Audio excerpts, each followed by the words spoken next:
You're sitting in a courtroom, holding a USB drive that contains enough evidence to destroy your own family member's life forever.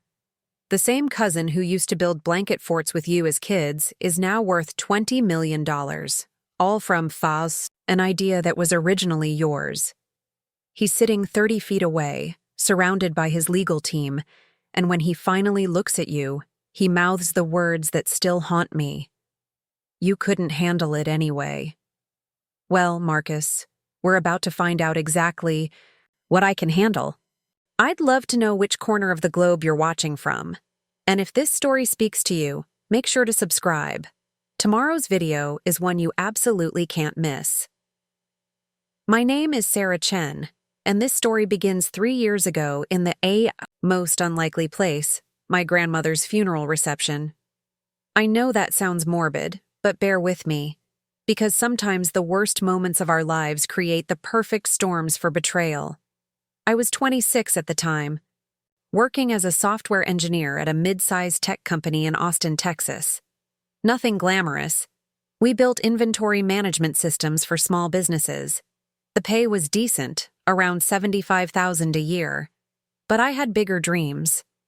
I'd been coding since I was 12, and I'd always believed I had something special brewing in my head, some idea that would change everything. The funeral reception was held at the Marriott downtown. About 200 people showed up.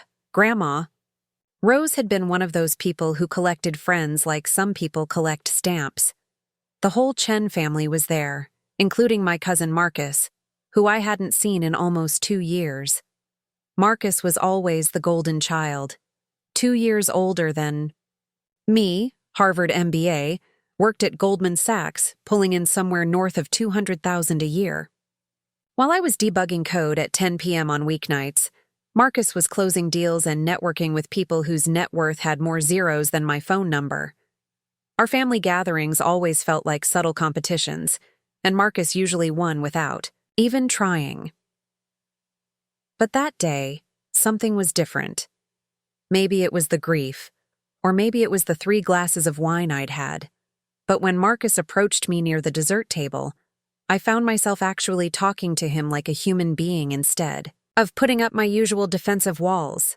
"Sarah, I'm really sorry about Grandma Rose," he said, and for once his voice didn't have that condescending edge I remembered from childhood. "I know you two were close. We were. Grandma Rose was the one who bought me my first computer when I was 10. A used Dell that could barely run Windows 95, but to me, it was like discovering fire. She'd sit next to me for hours while I learned HTML, never understanding what I was doing but always encouraging me to keep going. She would have been proud of what you're doing," Marcus continued. "Mom tells me you're still coding. That's really cool." I almost choked on my wine. Marcus Chen thought coding was cool? The same Marcus who used to call me a computer nerd at family barbecues? "Yeah, it's all right," I said, trying to play it casual. "Actually, I've been working on something outside of my day job, a side project. Now here's where I made my first mistake. I trusted him. Maybe it was the setting, maybe it was seeing him in a suit at a funeral instead of his usual power broker attire. But something made me believe that this conversation was different, that we were just 2 cousins talking, not competitors in some invisible family Olympics. "What kind of project?" he asked, and his interest seemed genuine. I looked around the reception hall. People were scattered in small groups, sharing memories and picking at the catered sandwiches. Nobody was paying attention to us. "You know how small businesses always struggle with logistics, right?" I began. "Like, my friend Jake runs this little furniture store downtown, and he's constantly getting screwed over by delivery companies. They're either late, they damage stuff, or they charge him ridiculous fees because he doesn't have the volume to negotiate better rates." Marcus nodded, leaning forward slightly. In retrospect, I should have noticed how his posture changed, the way he shifted from casual conversation mode to what I now recognize as his deal-making stance. "So I've been building this platform," I continued, "that would connect small businesses with independent contractors who have trucks, vans, whatever. Think of it like Uber, but for local deliveries. Business owners can post delivery jobs, contractors can bid on them, and everyone gets better rates because we're cutting out the middleman. I paused, watching Marcus process this information. His expression was unreadable, which should have been another red flag. Marcus was never unreadable. He was either bored, impressed, or actively trying to one-up you. Neutral Marcus was dangerous Marcus. The beauty of it, I went on, getting excited despite myself, is that it scales naturally. Small businesses get reliable, affordable delivery options, contractors get steady work, and we take a small percentage of each transaction. I've already built the core platform. It works, Marcus. I've tested it with Jake and a few other local businesses, and the feedback has been incredible. How small a percentage? He asked. I should have stopped there. I should have made some excuse about keeping the business details private or changed the subject entirely. Instead, I kept talking. We were thinking 8%. Lower than most platforms, but the volume would make up for it. I've run the numbers. If we could capture just 5% of the local delivery market in a mid-sized city like Austin, we'd be looking at about $2 million in revenue the first year. Marcus whistled softly. That's impressive, Sarah. Really. Impressive. What's your next step? And here's where I made my second and far more devastating mistake. I told him everything. I explained how I'd been working nights and weekends for 8 months, building the platform from scratch, how I'd already filed a provisional patent application for the core matching algorithm, how I had detailed market research showing that businesses were paying an average of 40% more for delivery services than they needed to, and how independent contractors were sitting idle 30% of their available hours because they couldn't find consistent work. I told him about my business plan, my revenue projections, and my strategy for scaling to other cities. I showed him screenshots of the platform on my phone, the clean interface I'd designed, the real-time tracking system, the rating mechanism that would ensure quality control. I even told him about the name I'd chosen, Quick Connect Local, Marcus. Listened to everything with the kind of focused attention that made me feel like I was finally being taken seriously by someone in my family. He asked smart questions about user acquisition costs, regulatory challenges, and competitive advantages. For 45 minutes, we stood in that hotel reception hall talking about my startup like we were equals, like he actually respected what I'd built. Sarah, this is really something special, he said finally. Have you thought about seeking investment? This kind of platform could be huge if you had the right backing. I hadn't, actually. I'd been so focused on building the product that I hadn't thought much about the business side of things. That was another weakness Marcus would later exploit. I was the technical genius, but I had no idea how to navigate the world of venture capital and business development. I don't really know where to start with that, I admitted. I could help, Marcus said, and his offer sounded so genuine that I actually felt grateful. I know people in VC. I could make some introductions, maybe help you put together a pitch deck that really showcases what you've built. We exchanged contact information that night, and Marcus promised to reach out within the week. I drove home feeling better than I had in months. Finally, someone in my family understood what I was trying to accomplish. Finally, I had an ally. Marcus texted me 3 days later, asking if I could send him a more detailed breakdown of the platform's technical specifications and my market research. He said he'd set up a meeting with a friend who worked at a venture capital firm, but they'd need to see the full scope of the project first. I spent the entire weekend putting together a comprehensive document. 63 pages of technical documentation, market analysis, financial projections, and strategic planning. I included everything: my code architecture, my patent application details, my user interface designs, even my ideas for future features and expansion strategies. I packaged it all up in a secure PDF and sent it to Marcus on Monday morning, along with a message thanking him for his help and telling him how excited I was to move forward. Marcus responded immediately. Got it. This looks amazing, Sarah. Give me a week to review everything with my contact, and I'll get back to you with next steps. A week passed, then 2 weeks, then a month. Every time I texted Marcus, he had an excuse. His contact was traveling. There were some regulatory questions they needed to research. The market timing might not be perfect, but he was exploring other options. I started to get suspicious around week 6, but I pushed those feelings down. Marcus was busy. Marcus was doing me a favor. Marcus was probably dealing with challenges I didn't understand. I kept working on the platform in the meantime, adding new features and expanding my beta testing group to include more local businesses. Then, exactly 2 months after our conversation at Grandma Rose's funeral reception, Jake called me with news that changed everything. "Sarah, you're never going to believe this," he said, his voice a mixture of excitement and confusion. "Remember that delivery platform you were building? Well, something just like it just launched here in Austin. It's called Connect Local Pro. My blood turned to ice." "What do you mean, something just like it?" "I mean exactly like it. The interface looks almost identical to those screenshots you showed me.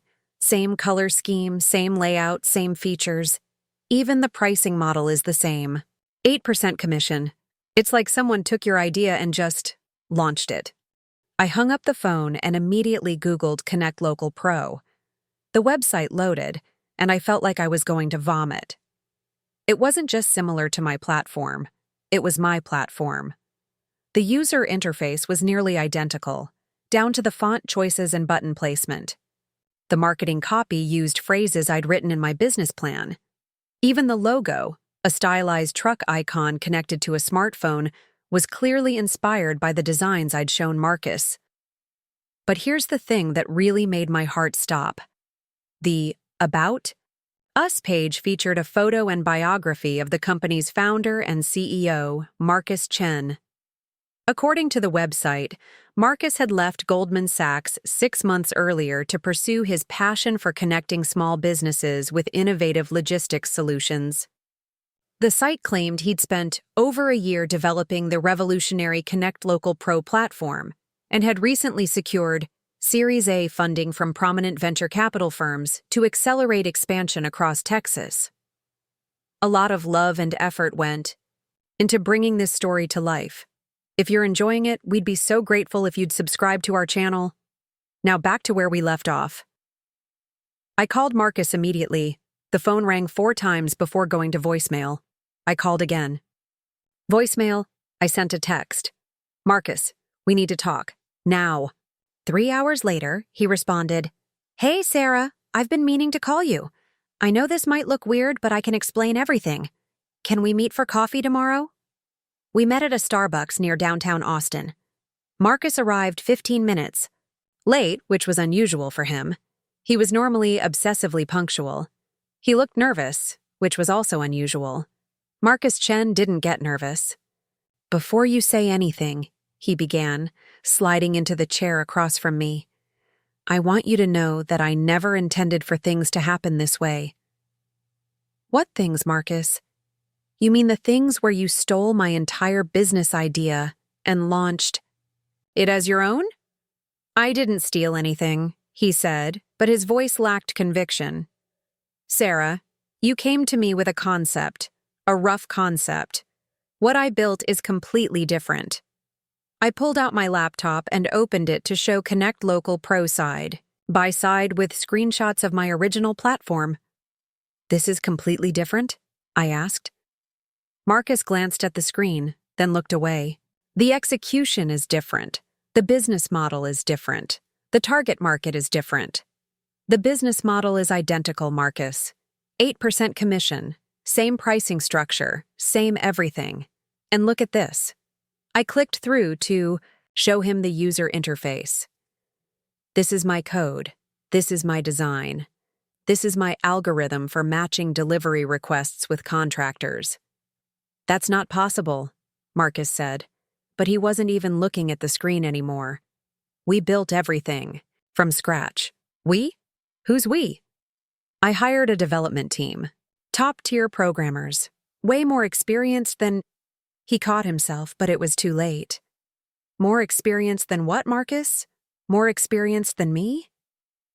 He sat back in his chair, and for a moment, I saw a flash of the old Marcus, the condescending, superior Marcus who had always made me feel small at family gatherings.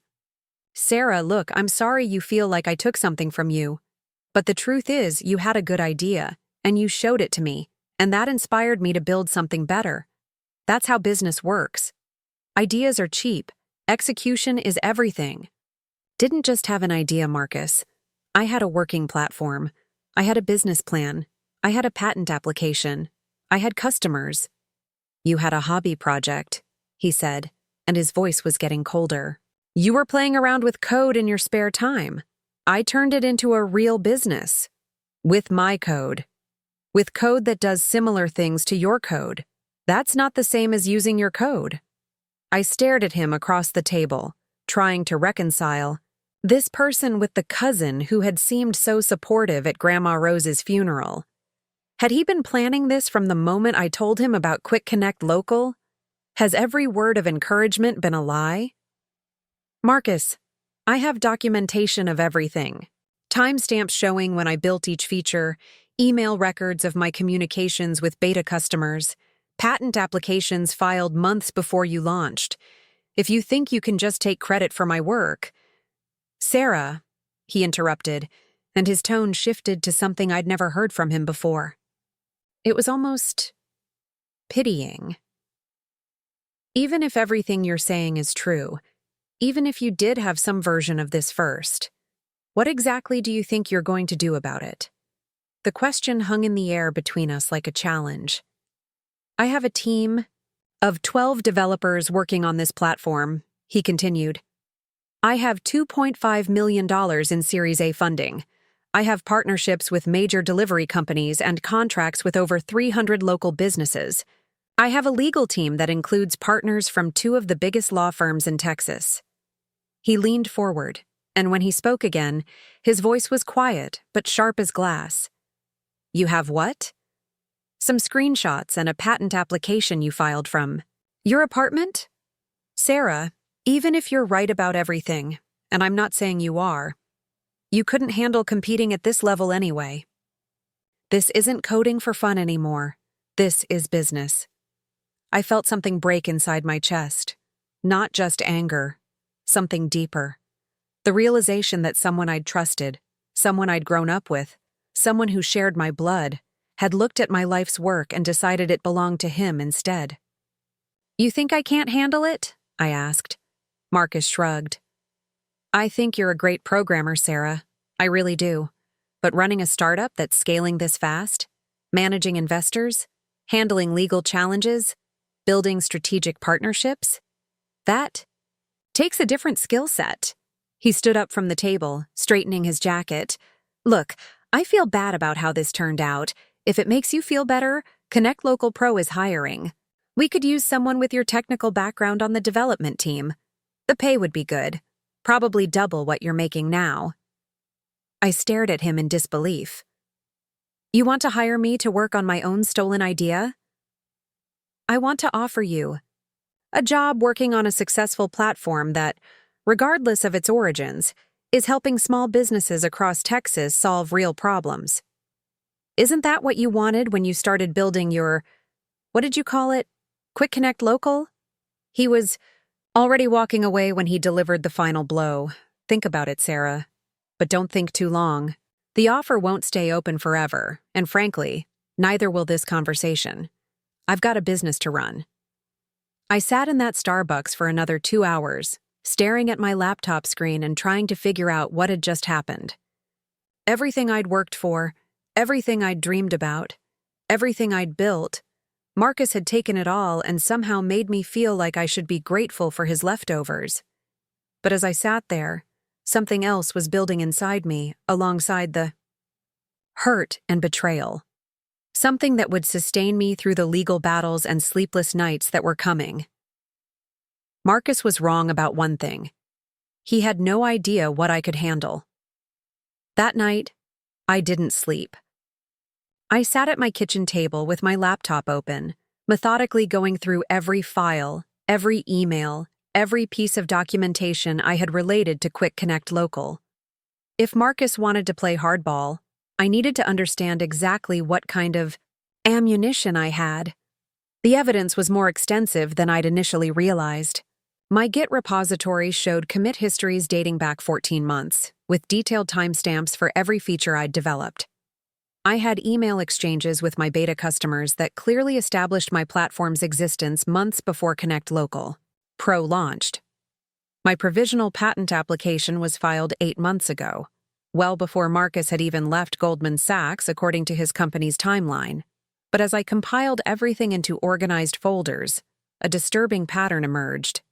The technical documentation I'd sent Marcus wasn't just similar to what Connect Local Pro had built, it was identical in ways that went far beyond coincidence. I opened up Connect Local Pro's mobile app and started digging into its structure using developer tools. What I found made my hands shake with rage. Variable names in their JavaScript matched variable names I'd used in my code.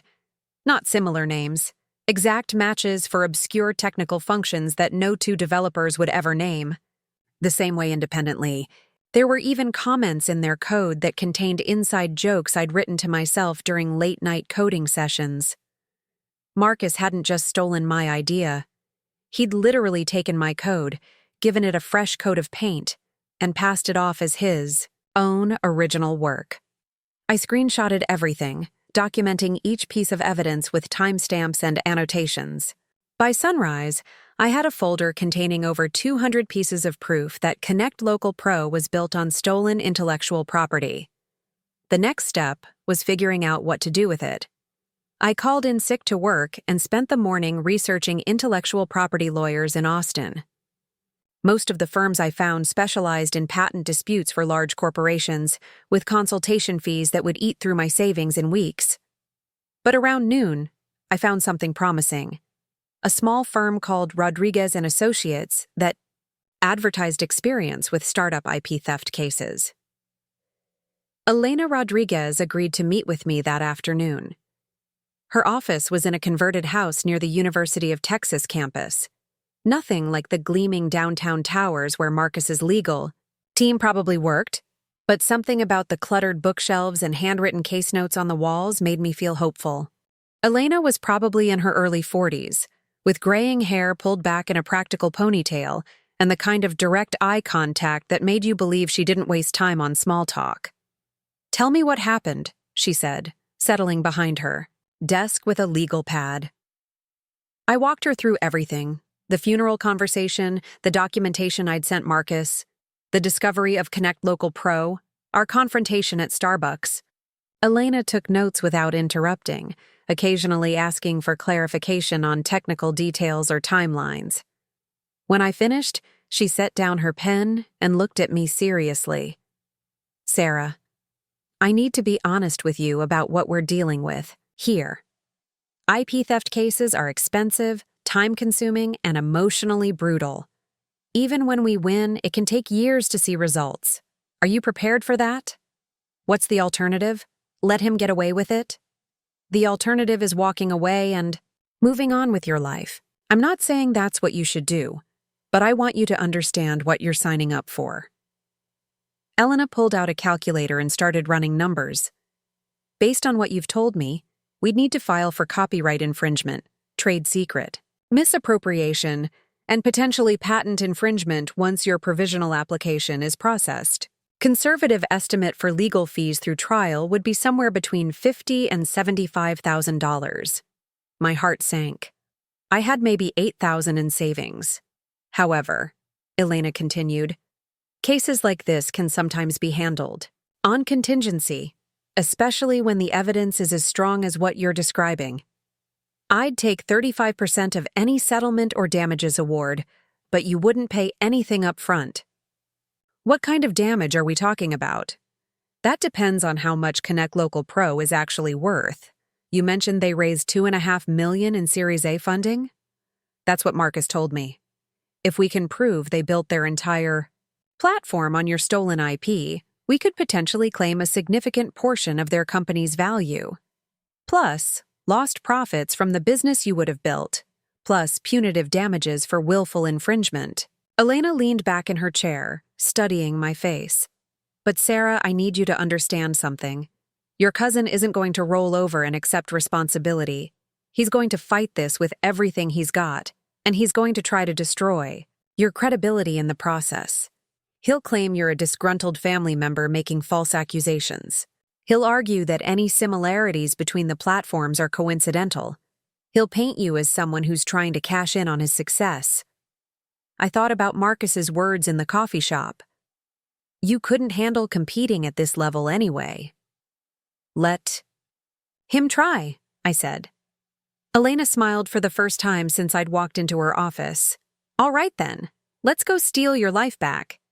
The first step was sending a cease and desist letter to Connect Local Pro, demanding they stop using my intellectual property and enter into settlement negotiations.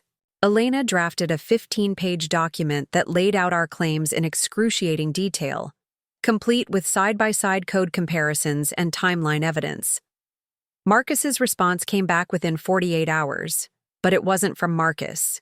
It was from Harrison, Kensington and Associates, one of those white-shoe law firms with offices in every major city and hourly rates that cost more than most people's monthly rent. The letter was polite, but dismissive. Their client categorically denies all allegations of intellectual property theft. Any similarities between the platforms are purely coincidental. Ms. Chen's claims appear to be motivated by family jealousy rather than legitimate legal grievances. They look forward to defending their client's reputation against these baseless accusations. Standard response, Elena said when I showed her the letter. They're hoping to scare you off with the big firm letterhead. What's interesting is how quickly they responded. That tells me they were expecting this. Expecting it? Think about it, Sarah. Marcus knew exactly what he'd done. He would have prepared for the possibility that you'd figure it out and fight back. The fact that he already had Harrison Kensington on retainer suggests he's been planning his defense strategy from day one. That revelation hit me harder than I expected. Marcus hadn't just stolen from me in a moment of opportunistic greed. He'd calculated the theft, anticipated my response, and prepared to crush any resistance I might offer. Elena filed our lawsuit the following week. The complaint was a masterpiece of legal precision, documenting every instance of stolen code, every plagiarized business concept, every fraudulent claim Marcus had made about developing the platform independently. Within hours of the filing becoming public record, my phone started ringing. The first call was from my mom. Sarah, what is this nonsense about suing Marcus? Aunt Linda is beside herself. Mom, Marcus stole my business.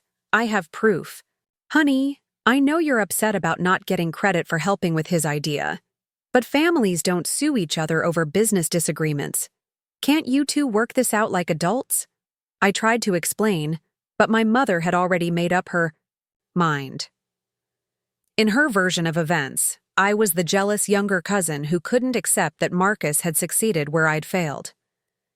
The next call was from my dad, who was more supportive but worried about the family fallout. Your Uncle Robert called me an hour ago, he said. He's furious, says you're trying to destroy Marcus's career over some computer program dispute. Dad, it's not a dispute. He literally stole my code. I believe you, sweetheart, but this is going to tear the family apart. Is there any way to handle this privately? The calls kept coming. Cousins, aunts, uncles, family friends. Half of them thought I was being vindictive. The other half wanted to stay out of it entirely. By the end of the week, I'd been uninvited from 2 upcoming family events and received a voicemail from my grandmother's sister telling me I was disgracing Grandma Rose's memory by attacking the family. The only family member who reached out with support was my youngest cousin, Jessica, who was still in college studying computer science. Sarah, I just wanted you to know that I believe you, she said during a late-night phone call. I remember you working on that delivery app thing at Christmas last year. You showed me the interface on your phone. When I saw the news about Marcus's company, I thought it looked familiar, but I didn't want to say anything. You remember that? Of course I remember. You were so excited about it. You said it was going to help small businesses save money on deliveries. Jessica's validation meant more to me than she probably realized. For the first time since this whole nightmare began, I had an independent witness who could confirm my timeline. But the family pressure was nothing compared to what happened when the tech press picked up the story. TechCrunch ran an article titled, "Startup Founder Sued by Cousin Over Alleged IP Theft." The piece was supposedly neutral, but the framing made me sound like a bitter relative trying to cash in on someone else's success. The comments section was brutal. Hundreds of people who knew nothing about the case called me everything from a gold digger to a failed entrepreneur looking for a payday.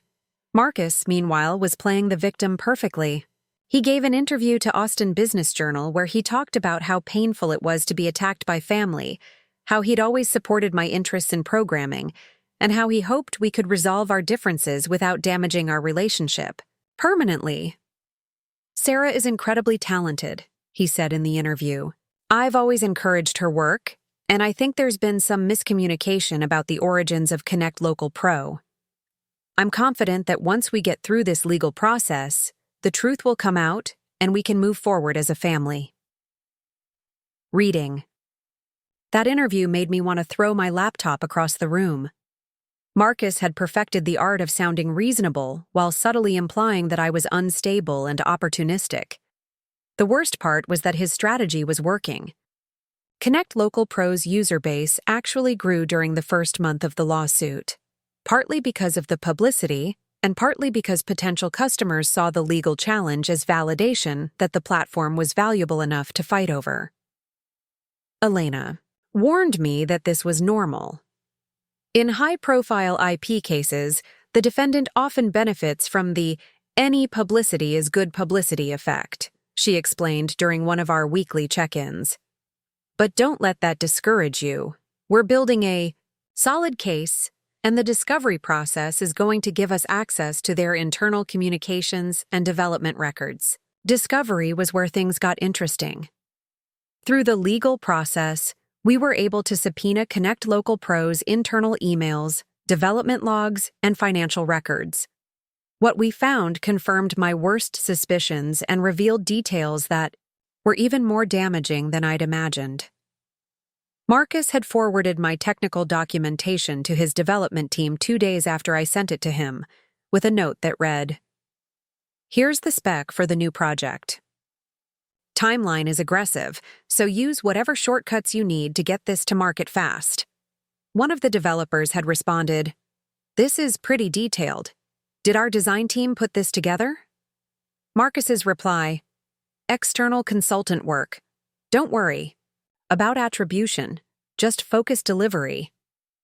Even more damning, we found email exchanges between Marcus and his investors where he explicitly claimed to have spent over 2 years developing the core algorithm and described the platform as his original innovation in the logistics space.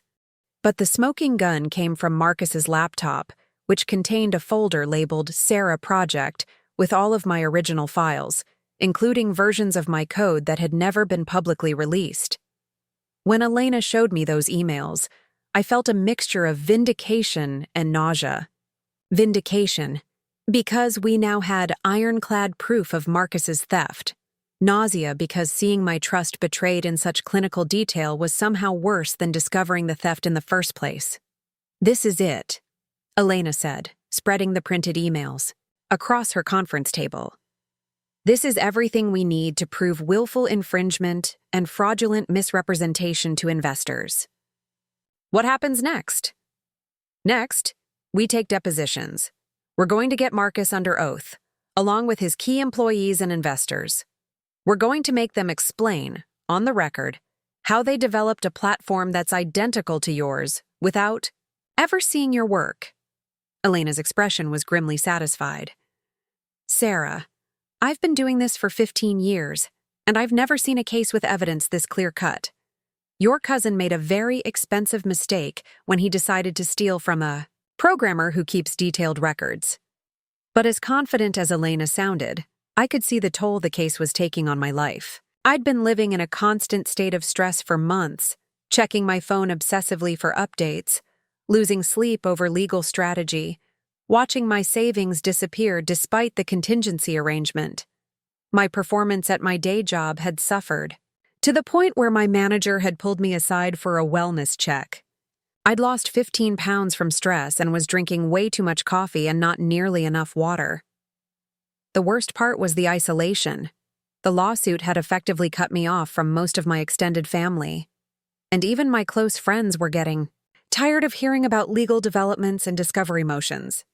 Was starting to understand what Elena had meant when she warned me that IP cases were emotionally brutal. But every time I considered giving up, I remembered Marcus's words in that coffee shop. You couldn't handle competing at this level anyway. He was about to find out exactly what level I could compete at. Marcus's deposition was scheduled for a Thursday morning in November, 8 months after I'd first filed the lawsuit. Elena had prepared me for weeks, running through potential questions and Marcus's likely responses. But nothing could have prepared me for actually sitting across a conference table from him again. He walked into the Harrison Kensington offices like he owned the building. $1,000 suit, perfectly styled hair, that confident stride that had always made me feel small during family gatherings. But something was different this time.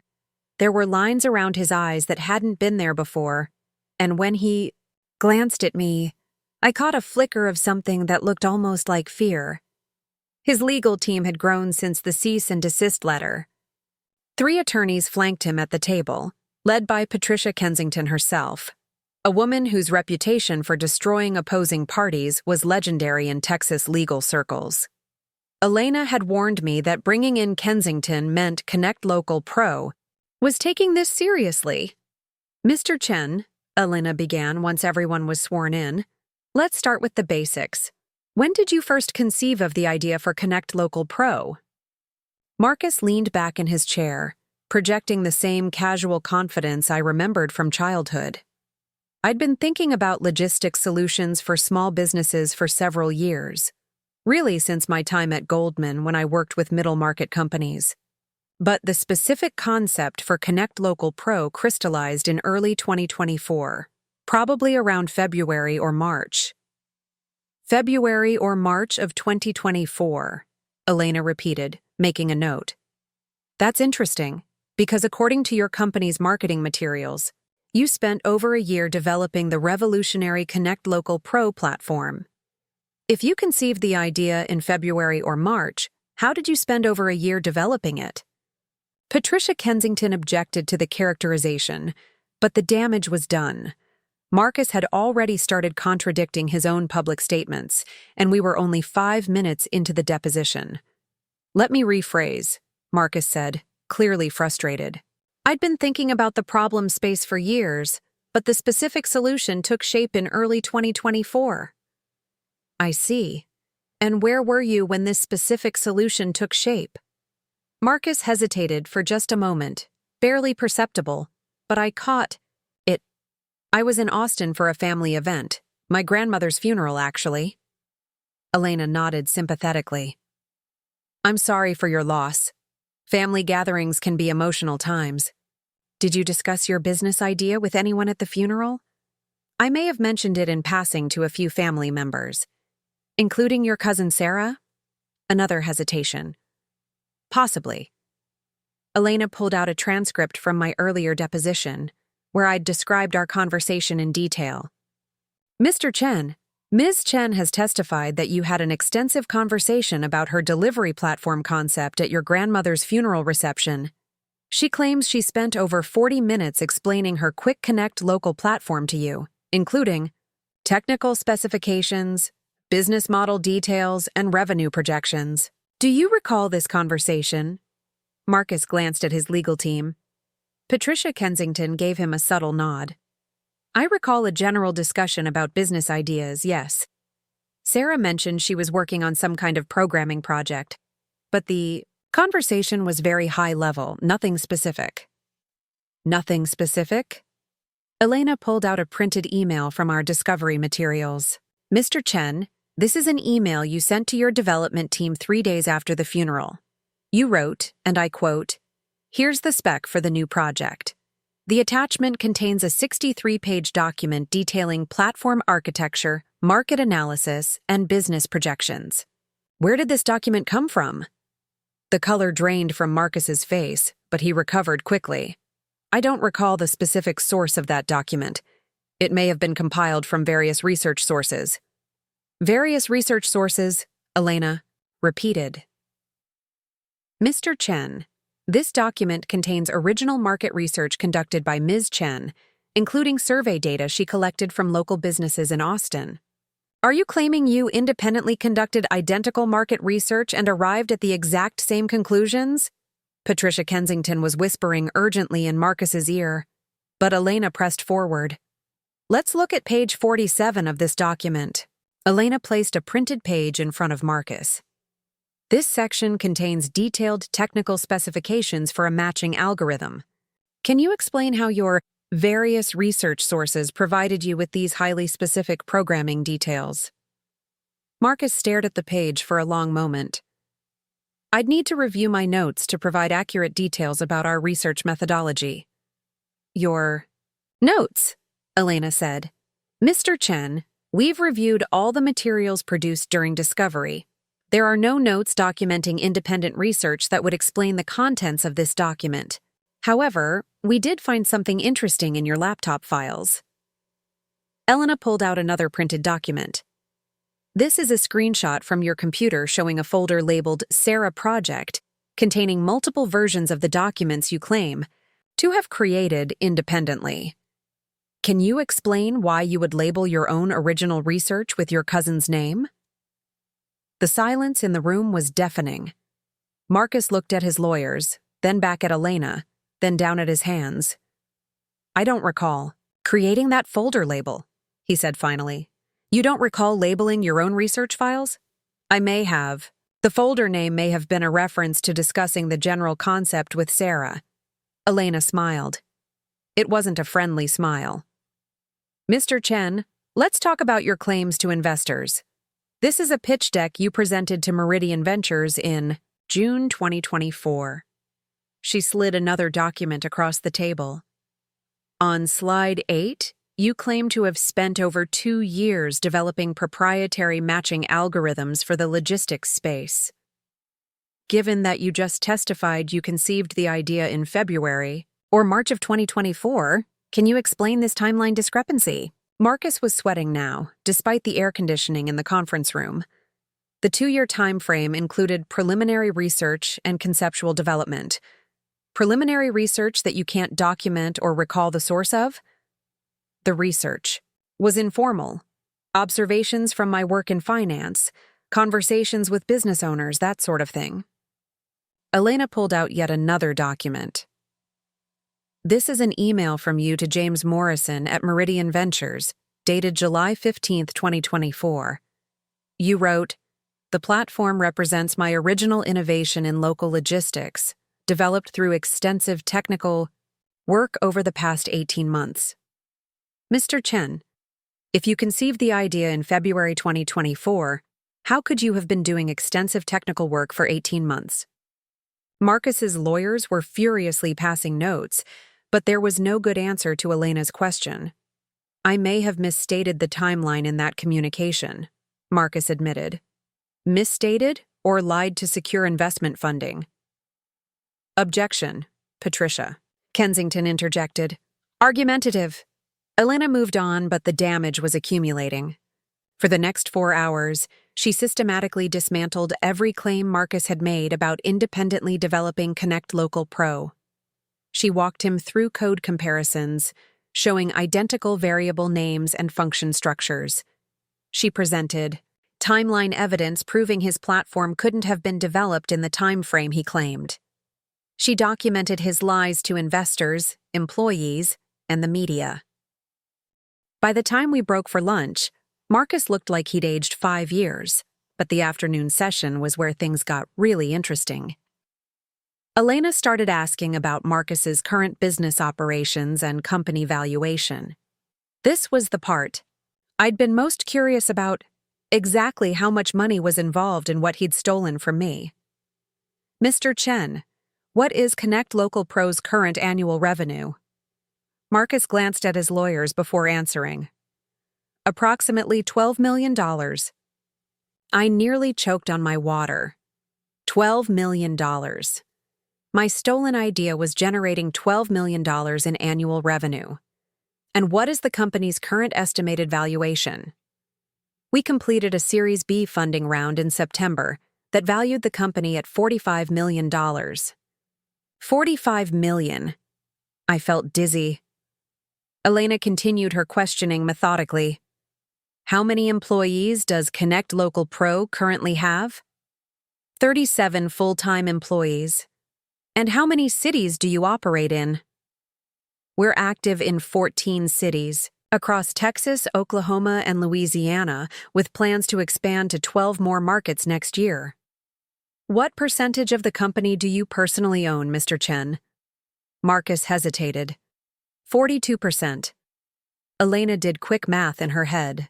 So your personal stake in Connect Local Pro is worth approximately $19 million? On paper, yes. $19 million. Marcus's theft of my idea had made him worth $19 million. Elena pressed forward. Mr. Chen, in your opinion, would Connect Local Pro exist without the technical specifications and business model details provided in Ms. Chen's documentation? Patricia Kensington objected, but Elena rephrased. Let me ask it this way. How long do you estimate it would have taken your development team to create the Connect Local Pro platform if they had started from scratch, without any existing specifications or documentation? Marcus looked trapped. It's impossible to say exactly. Give me your best estimate. 12 to 18 months, possibly longer. And how long did it actually take to develop the platform once you provided your team with the specifications document? Approximately 4 months. Elena let that hang in the air. 4 months versus 12 to 18 months. The implication was clear. Marcus's team had been able to build the platform so quickly because they'd started with my complete technical blueprints. But Elena wasn't done. Mr. Chen, have you discussed this lawsuit with your investors? Yes. We've kept them informed of the legal situation. And what was their reaction? Marcus shifted uncomfortably. They expressed concern about the potential impact on the business.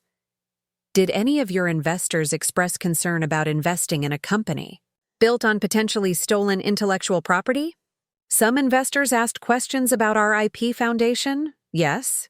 Questions such as, they wanted to understand the strength of our patent protections and the validity of the claims being made against us.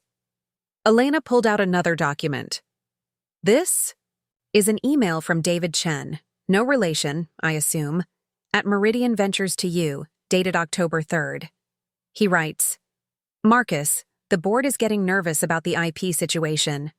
If there's any truth to these allegations, we need to know now before we commit additional resources. How did you respond to this email? Marcus glanced at his lawyers again. I assured our investors that the claims were baseless and that we were confident in our legal position. You assured them the claims were baseless. Mr. Chen, given everything we've discussed today, the identical code structures, the impossible development timelines, the documented transfer of Ms. Chen's specifications to your team, do you still maintain that the claims against you are baseless? The silence stretched for nearly a minute. Marcus stared at the table, his jaw working as if he was trying to form words that wouldn't come. Finally, Patricia Kensington leaned over and whispered something in his ear.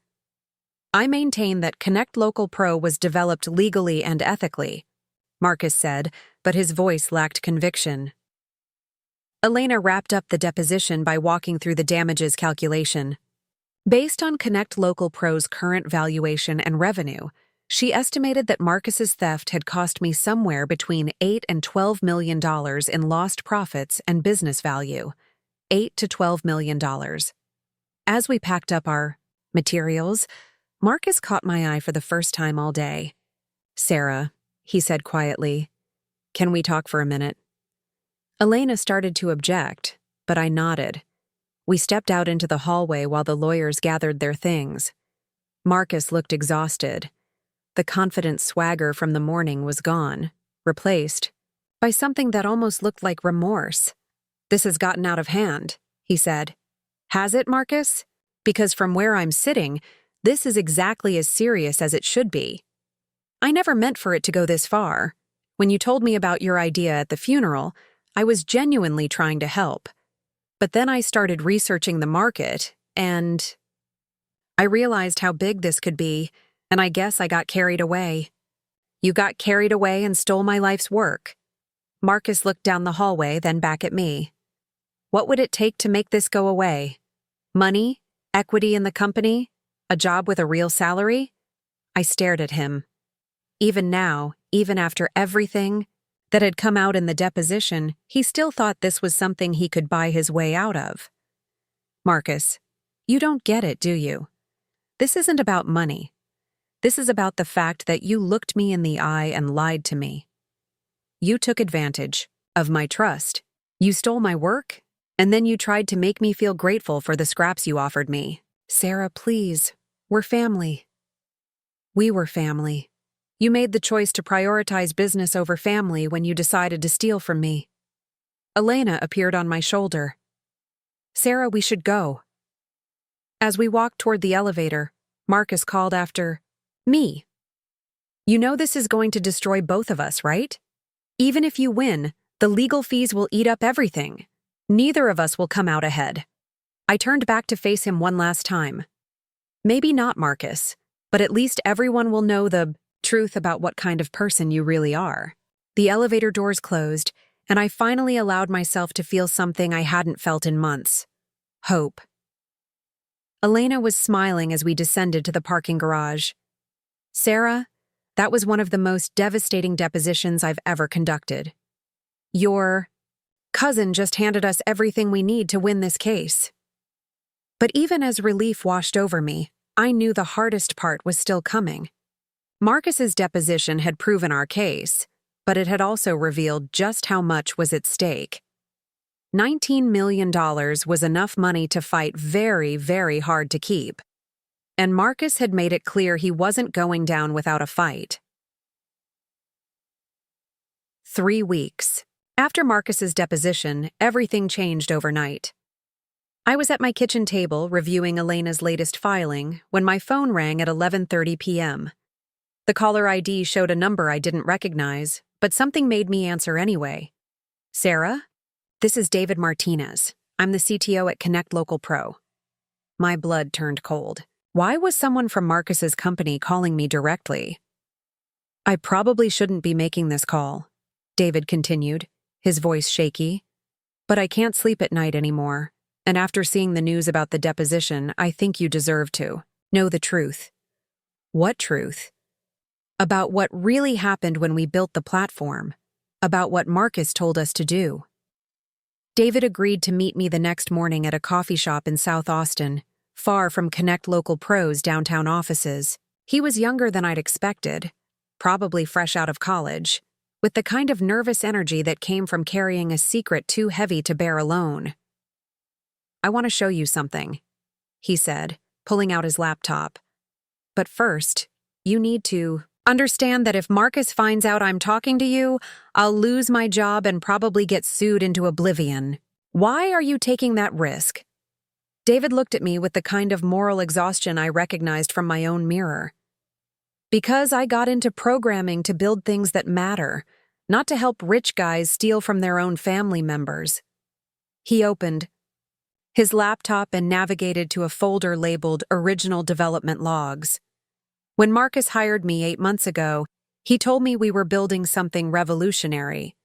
He said he'd spent years developing the concept and had detailed specifications ready to go. I was excited. It seemed like we were going to move fast and make a real impact. David clicked through to a series of time-stamped files, but then weird things started happening.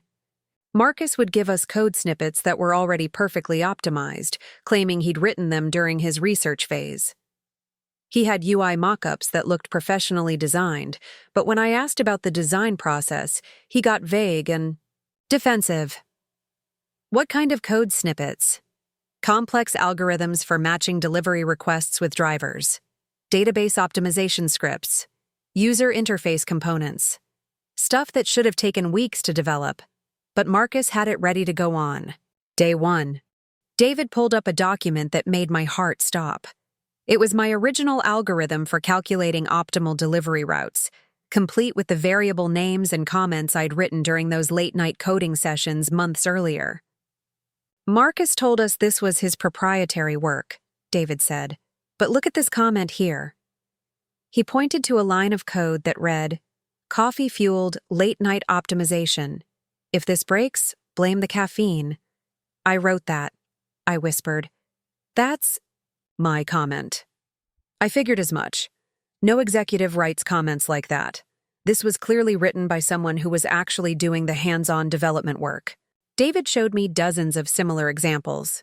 Code comments with my personal style, optimization techniques I'd learned through years of trial and error, even variable names that referenced inside jokes I'd made to myself. The whole development team started getting suspicious around month 3, David continued. We were moving too fast, building too efficiently. It felt like we were assembling a puzzle rather than creating something from scratch. Did anyone confront Marcus about it? Our senior developer, Janet, asked some pointed questions during a team meeting. Marcus got defensive and said the code base was compiled from various research sources he'd developed over time. When Janet pressed for more details, Marcus basically told her to focus on implementation rather than origins. David pulled up another file, an internal chat log from the development team's Slack workspace. This is from last month, right after the lawsuit became public news. Look at this conversation. The chat thread showed David's colleagues discussing the similarities between Connect Local Pro and the allegations in my lawsuit. One developer had written, "Guys, I think we might be working for a company built on stolen code." Another had responded, "I've been wondering about that too. Some of these algorithms are way too sophisticated for the timeline Marcus claims." But the most damning message came from Janet, the senior developer. "I've been doing this for 15 years, and I've never seen a startup launch with such polished, optimized code from day one. Either Marcus is the most brilliant programmer in Texas, or we're building someone else's platform." "Why didn't anyone come forward sooner?" I asked. David looked ashamed. "Because we were all making good money, and honestly, we didn't want to believe it. It's easier to rationalize questionable origins when you're getting paid twice what you made at your last job. But something changed. Everything changed when I read about your deposition. The technical details you described, the variable naming, conventions, the algorithm structure, the database optimization approach. It all matched exactly what we'd been working with. I realized we weren't just building on questionable code. We were literally implementing someone else's stolen work." David closed his laptop and looked at me directly. "Sarah, I have copies of everything. Development logs, internal communications, Marcus's original instructions to the team. If you want to use any of this in your lawsuit, I'll testify about what really happened during the development process." I stared at him in disbelief. "You'd be willing to testify against your own company?" "It's not my company," David said firmly. "It's yours. We just didn't know it at the time." I called Elena immediately after David left. She listened to my summary of the conversation with growing excitement. "Sarah, this is huge. Having insider testimony about the development process could be the final nail in Marcus's coffin. But David's right about the risks. If Marcus finds out he's cooperating with us, Connect Local Pro will destroy him legally and professionally. What can we do to protect him? We'll need to move fast. I'll file a motion for expedited discovery to get David's testimony on the record before Marcus realizes what's happening. But Sarah, you need to understand that this changes the entire dynamic of the case." "How so?" Up until now, this has been a civil dispute between family members. But if we can prove that Marcus knowingly built his entire company on stolen IP and lied to investors about it, we're potentially looking at criminal fraud charges. The FBI might get involved. This could become much bigger than just getting you compensation. The thought of my cousin facing criminal charges should have bothered me more than it did. But after months of watching him lie to the media, manipulate our family, and try to destroy my credibility, I found that I felt nothing but cold satisfaction. "Let's do it," I said. Elena filed the motion that afternoon, requesting permission to take David's deposition under seal to protect him from retaliation. The judge granted the request, and we scheduled David's testimony for the following week. But before David could testify, Marcus made his own dramatic move. I was at work on Friday morning when Elena called with news that changed everything again. "Sarah, you need to sit down. Marcus's legal team just filed a motion requesting an emergency settlement conference." "What does that mean?" "It means they want to negotiate a resolution immediately, before David's deposition." "They're scared, Sarah." "Really, scared." The settlement conference was scheduled for Monday morning at the Travis County Courthouse. Elena warned me that Marcus's team would probably open with a lowball offer designed to test my resolve, but she advised me to listen to whatever they proposed before making any decisions. "Remember, Sarah, even a partial victory is still a victory. Don't let pride get in the way of a reasonable settlement." But I wasn't interested in reasonable things anymore. I was interested in justice. The courthouse conference room felt like a boxing ring when we walked in Monday morning. Marcus sat at one end of a long table with his 3 lawyers, looking haggard and nervous. I sat at the other end with Elena, trying to project confidence I didn't entirely feel. Patricia Kensington opened the negotiations with the kind of theatrical flair I'd expected. "My client recognizes that there have been some unfortunate misunderstandings about the development process for Connect Local Pro. In the interest of preserving family relationships and avoiding further costly litigation, Mr. Chen is prepared to offer Ms. Chen a generous settlement package." She slid a document across the table. "Connect Local Pro is prepared to offer Ms. Chen $2 million in cash, plus a consulting agreement valued at an additional $500,000 over 3 years, $2.5 million. 6 months ago, that would have seemed like all the money in the world. Now, knowing that Marcus's personal stake in the company was worth $19 million, it felt like an insult. Elena reviewed the offer quickly, then looked at me. I shook my head slightly. "My client appreciates the offer," Elena said diplomatically. "But given the scope of the intellectual property theft and the current valuation of Connect Local Pro, we feel this settlement doesn't adequately reflect the damages involved." Patricia Kensington's expression hardened. "Ms. Rodriguez, I think your client needs to consider the realities of her situation. Even if she were to prevail at trial, which is far from certain, the legal costs would consume most of any judgment. This offer represents a guaranteed resolution that allows both parties to move forward." "What would you consider an adequate settlement?" Marcus asked, speaking directly to me for the first time. I looked at him across the table, this person who had been part of my family for my entire life, who had stolen my dreams and tried to make me feel grateful for the scraps he offered in return. 50%, I said. The room went silent. 50% of what? Patricia Kensington asked. 50% of Connect Local Pro. Marcus built his company on my stolen intellectual property. I want half of everything he's created with my work. Marcus turned pale. "Sarah, that's nearly $23 million. "No, Marcus. That's half of what my stolen idea is worth." Patricia Kensington started objecting immediately. "That's completely unreasonable. Ms. Chen contributed a preliminary concept at best. She had no involvement in the actual business development, fundraising, or operational scaling that created Connect Local Pro's current value. She also had no opportunity to develop those capabilities," Elena countered, "because her intellectual property was stolen before she could build her own company around it."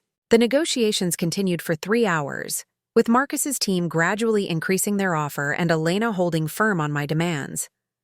By lunch break, they'd reached $8 million cash plus equity, but I wasn't budging from my 50% demand. During the break, Elena pulled me aside. "Sarah, I need to ask you something honestly. Is this about the money, or is this about making Marcus pay for what he did to you?" "Both," I answered without hesitation. "Because if it's about the money, $8 million is life-changing wealth. You could start your own company, invest in real estate, never worry about financial security again. But if this is about punishment, you need to understand that holding out for 50% means risking everything on a trial outcome that's never guaranteed." I thought about that for a long moment. $8 million was more money than I'd ever dreamed of having. It would solve every financial problem I'd ever had and open doors I'd never imagined walking through. But it would also mean letting Marcus keep the majority of what he'd built on my stolen work. It would mean accepting that theft could be profitable as long as you were willing to share some of the proceeds with your victim. Elena, what do you think our chances are at trial? With David's testimony and the evidence we've compiled? I'd say we have an 80% chance of proving willful infringement. But juries are unpredictable, and Marcus's team is very good at what they do. I looked through the conference room window at Marcus, who was having an intense conversation with his lawyers in the hallway. "Let's go back in," I said. "I want to hear what else they're willing to offer." The afternoon session revealed just how desperate Marcus had become. His team offered $10 million, then $12 million, then $15 million. Each time, I countered with the same demand: 50% ownership of Connect Local Pro. Finally, as the sun was setting outside the courthouse windows, Marcus asked to speak with me privately. "Sarah, please. You're asking me to give up control of my own company. Your company was built on my stolen work. Even if that's true, I'm the one who raised the funding. I'm the one who hired the team, signed the partnerships, and grew the business from an idea into a $45 million company. Doesn't that count for anything?" I looked at my cousin, really looked at him. The expensive suit couldn't hide how exhausted he was, how much this fight had cost him. For a moment, I almost felt sorry for him. Then I remembered his words in that coffee shop. You couldn't handle competing at this level anyway. "Marcus, do you remember what you told me when I confronted you about stealing my idea?" He looked confused. "What do you mean?" "You said I couldn't handle competing at this level. You said running a successful startup required skills I didn't have." Marcus was quiet for a long moment. "Well," I continued, "it turns out you were wrong about what I can handle. But you were right about one thing. Building a $45 million company does require skills that not everyone has." I stood up and straightened my jacket, channeling some of the confidence Marcus had always projected. "Lucky for me, I'm about to find out exactly what those skills are worth." The settlement negotiations collapsed that evening, and I walked out of the courthouse knowing we were heading to trial. Marcus's final offer had been $18 million. More money than I'd ever imagined having, but still less than half of what my stolen idea had generated for him. Elena was quiet during the drive back to her office. I could tell she thought I was making a mistake by rejecting such a substantial settlement, but she was too professional to second-guess my decision openly. "What happens now?" I asked as we pulled into the parking lot. "Now we prepare for war," Elena said grimly. "Marcus's team will throw everything they have at discrediting you and your claims. They'll argue that ideas can't be owned, that execution is everything, that you're just a bitter family member trying to cash in on someone else's success. And our strategy? We bury them in evidence.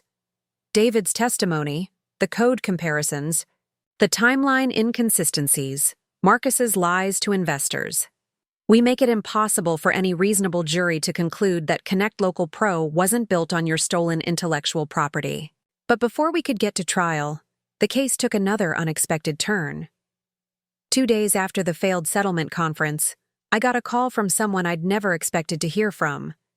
James Morrison, the managing partner at Meridian Ventures, one of Connect Local Pro's major investors. Ms. Chen, I hope you don't mind me reaching out directly, Morrison said, his voice carrying the kind of authority that came from managing hundreds of millions in investment capital. But recent developments in your lawsuit have raised some serious concerns for our fund. What kind of concerns? The kind that involves potential securities fraud charges against our portfolio companies.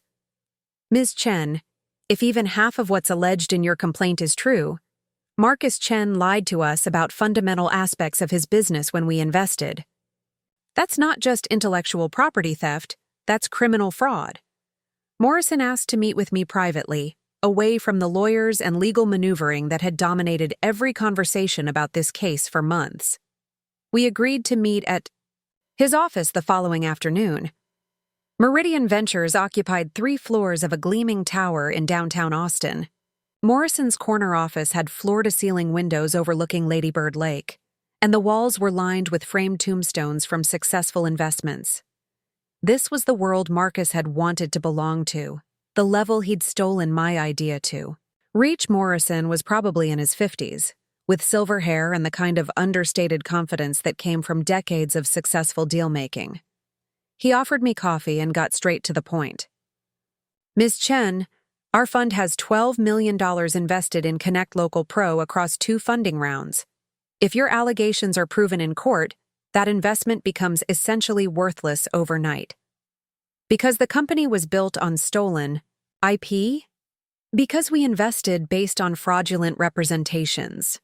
Marcus told us he'd developed the platform independently over 2 years. He showed us detailed technical documentation that he claimed was his original work. He signed warranties guaranteeing that Connect Local Pro owned all its intellectual property free and clear. Morrison pulled out a thick folder of documents. But after reviewing the evidence that came out during discovery, it's clear that virtually everything Marcus told us was a lie. The technical specifications he showed us are identical to work you'd already completed. The development timeline he claimed is impossible given the actual complexity of the platform. Even his claims about market research were fabricated. What does that mean for your investment? It means we're looking at a complete write-off, plus potential liability for any third-party claims against Connect Local Pro. Our investors include pension funds and university endowments, institutional, money that can't afford to be associated with fraudulent schemes. Morrison leaned back in his chair, studying my face. Ms. Chen, I'm going to ask you something directly, and I'd appreciate an honest answer. What would it take for you to consider licensing your intellectual property to Connect Local Pro, rather than pursuing full ownership through litigation? The question caught me off guard. I'm not sure I understand. Here's what I'm thinking. Marcus clearly stole your work and lied about it to investors. But Connect Local Pro now employs almost 40 people and serves thousands of small businesses across multiple states.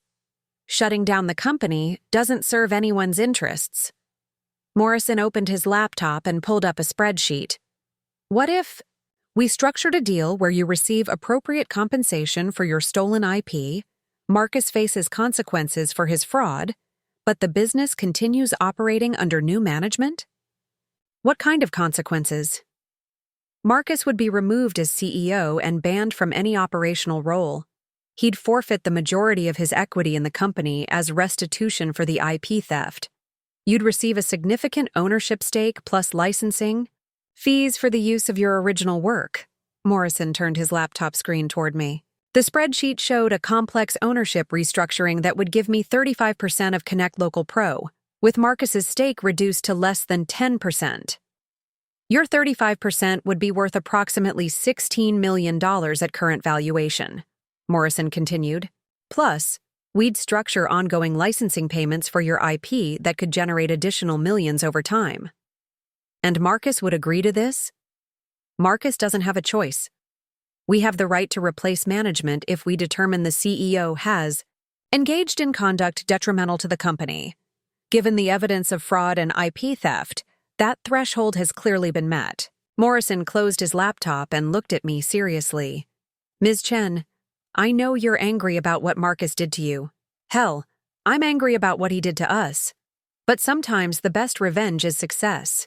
You could spend the next 2 years fighting this in court, risking everything on a jury verdict. Or you could walk away with $16 million and watch Marcus lose everything he stole from you. I asked for time to think about it and discuss the proposal with Elena. Morrison agreed to give me 48 hours before taking the offer. To Marcus's other investors, Elena's reaction to Morrison's proposal was mixed. It's actually a brilliant solution, she admitted.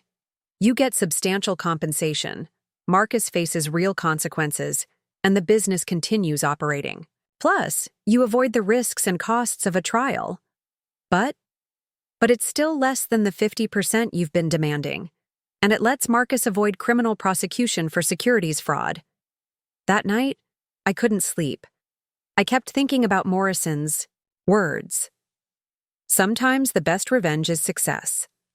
Was accepting his offer a smart business decision? Or was I letting Marcus off too easy? Around 3 a.m., I made a decision that surprised even me. I called David Martinez. Sarah? Is everything okay? It's the middle of the night. David, I need to ask you something. If Marcus gets removed from Connect Local Pro, would you be interested in helping me run the company? There was a long pause. Are you serious? Dead serious. Morrison's proposal gives me significant ownership, but I'd need someone who understands the technical side of the business. Someone who knows how the platform actually works. Sarah, I'd be honored. But are you sure you want to take on that responsibility? Running a $45 million company is no joke. I thought about Marcus's words again. You couldn't handle competing at this level anyway. David, I built that platform from scratch. I understand the market, I know the technology, and I have ideas for features and improvements that could triple the company's value. The only thing I don't have is operational experience. Which is where I come in? Exactly. What do you say? Want to help me show everyone what the person who actually created Connect Local Pro can do when she's running the show? David's answer was immediate. Absolutely. The next morning, I called Morrison with a counter-proposal. I'd accept his ownership restructuring plan, but with 2 additional conditions. I wanted operational control of the company as CEO, and I wanted David Martinez promoted to Chief Technology Officer with a significant equity stake. Morrison was intrigued. You want to run Connect Local Pro yourself? It's my technology, my business model, my market research. I think it's time the person who actually created the platform got a chance to lead it. What about your lack of executive experience?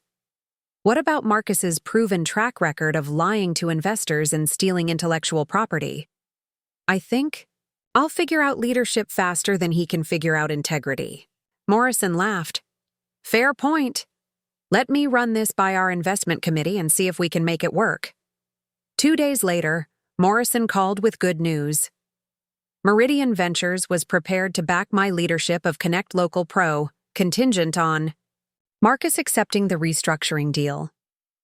The final confrontation with Marcus took place back at the courthouse, but this time in a smaller conference room with just the key players, Marcus and his lawyers, Morrison representing the investors, Elena and me, and David as the new CTO. When Marcus walked into the room and saw David sitting at our table, his face went white. What is he doing here? Marcus demanded. Mr. Martinez is here as the incoming Chief Technology Officer of Connect Local Pro, Morrison said calmly. He'll be working directly with Ms. Chen in her new role as CEO. CEO? Marcus looked around the room in disbelief. You're making Sarah the CEO of my company? It's not your company anymore, Marcus, I said quietly. It never really was. Morrison laid out the restructuring plan methodically. Marcus would retain 8.5% ownership, but would be immediately removed from all operational roles. He'd be barred from representing himself as a founder or creator of the Connect Local Pro platform. His equity would vest over 5 years contingent on his cooperation with the transition and his agreement not to compete in the logistics space. I would become CEO with 35% ownership. David would receive 5% equity as CTO. The remaining ownership would be held by investors and employee stock options. Marcus listened to the terms in stunned silence, occasionally glancing at his lawyers who were clearly advising him that he had no leverage left to negotiate. "If I refuse?" Marcus asked finally. "Then we proceed to trial," Elena said, "where you'll face not only Sarah's IP theft claims, but also potential criminal charges for securities fraud. The FBI has already been briefed on your misrepresentations to investors," Patricia Kensington whispered urgently in Marcus's ear for several minutes before he responded. "And if I agree to this, the lawsuit goes away?" "The civil lawsuit goes away," Morrison clarified.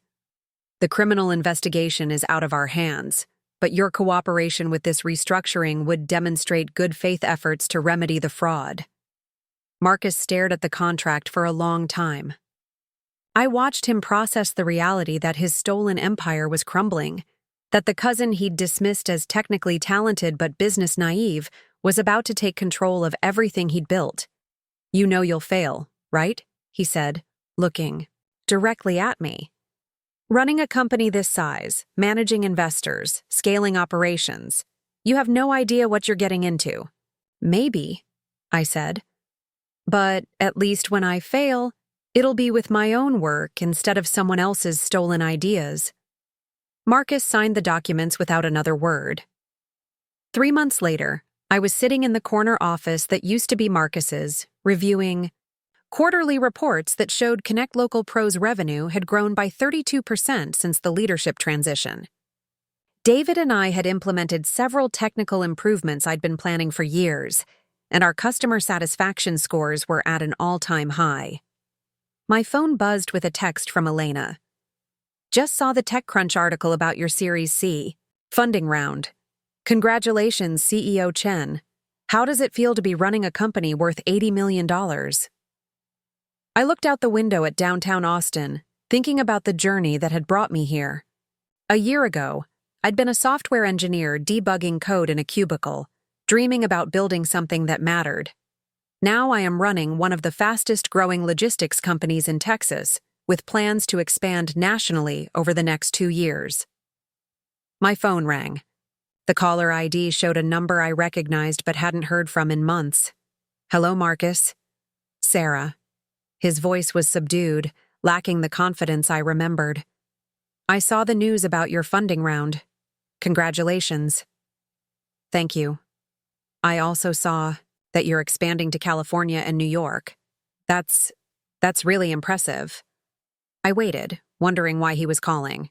"Sarah, I know I don't have the right to ask this, but I wanted you to know that I'm sorry. For everything. For stealing your work, for lying about it, for trying to make you feel like you couldn't handle building something significant. Okay, I was wrong about a lot of things, but I was especially wrong about what you were capable of. You've done things with Connect Local Pro that I never could have imagined. I thought about all the things I could say to him, about betrayal and family and justice and forgiveness. But in the end, only one response felt right. "Marcus, remember what you told me that day in the coffee shop?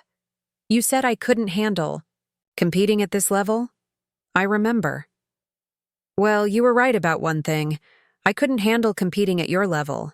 I paused, looking at the framed photo on my desk showing the Connect Local Pro team celebrating our Series C announcement.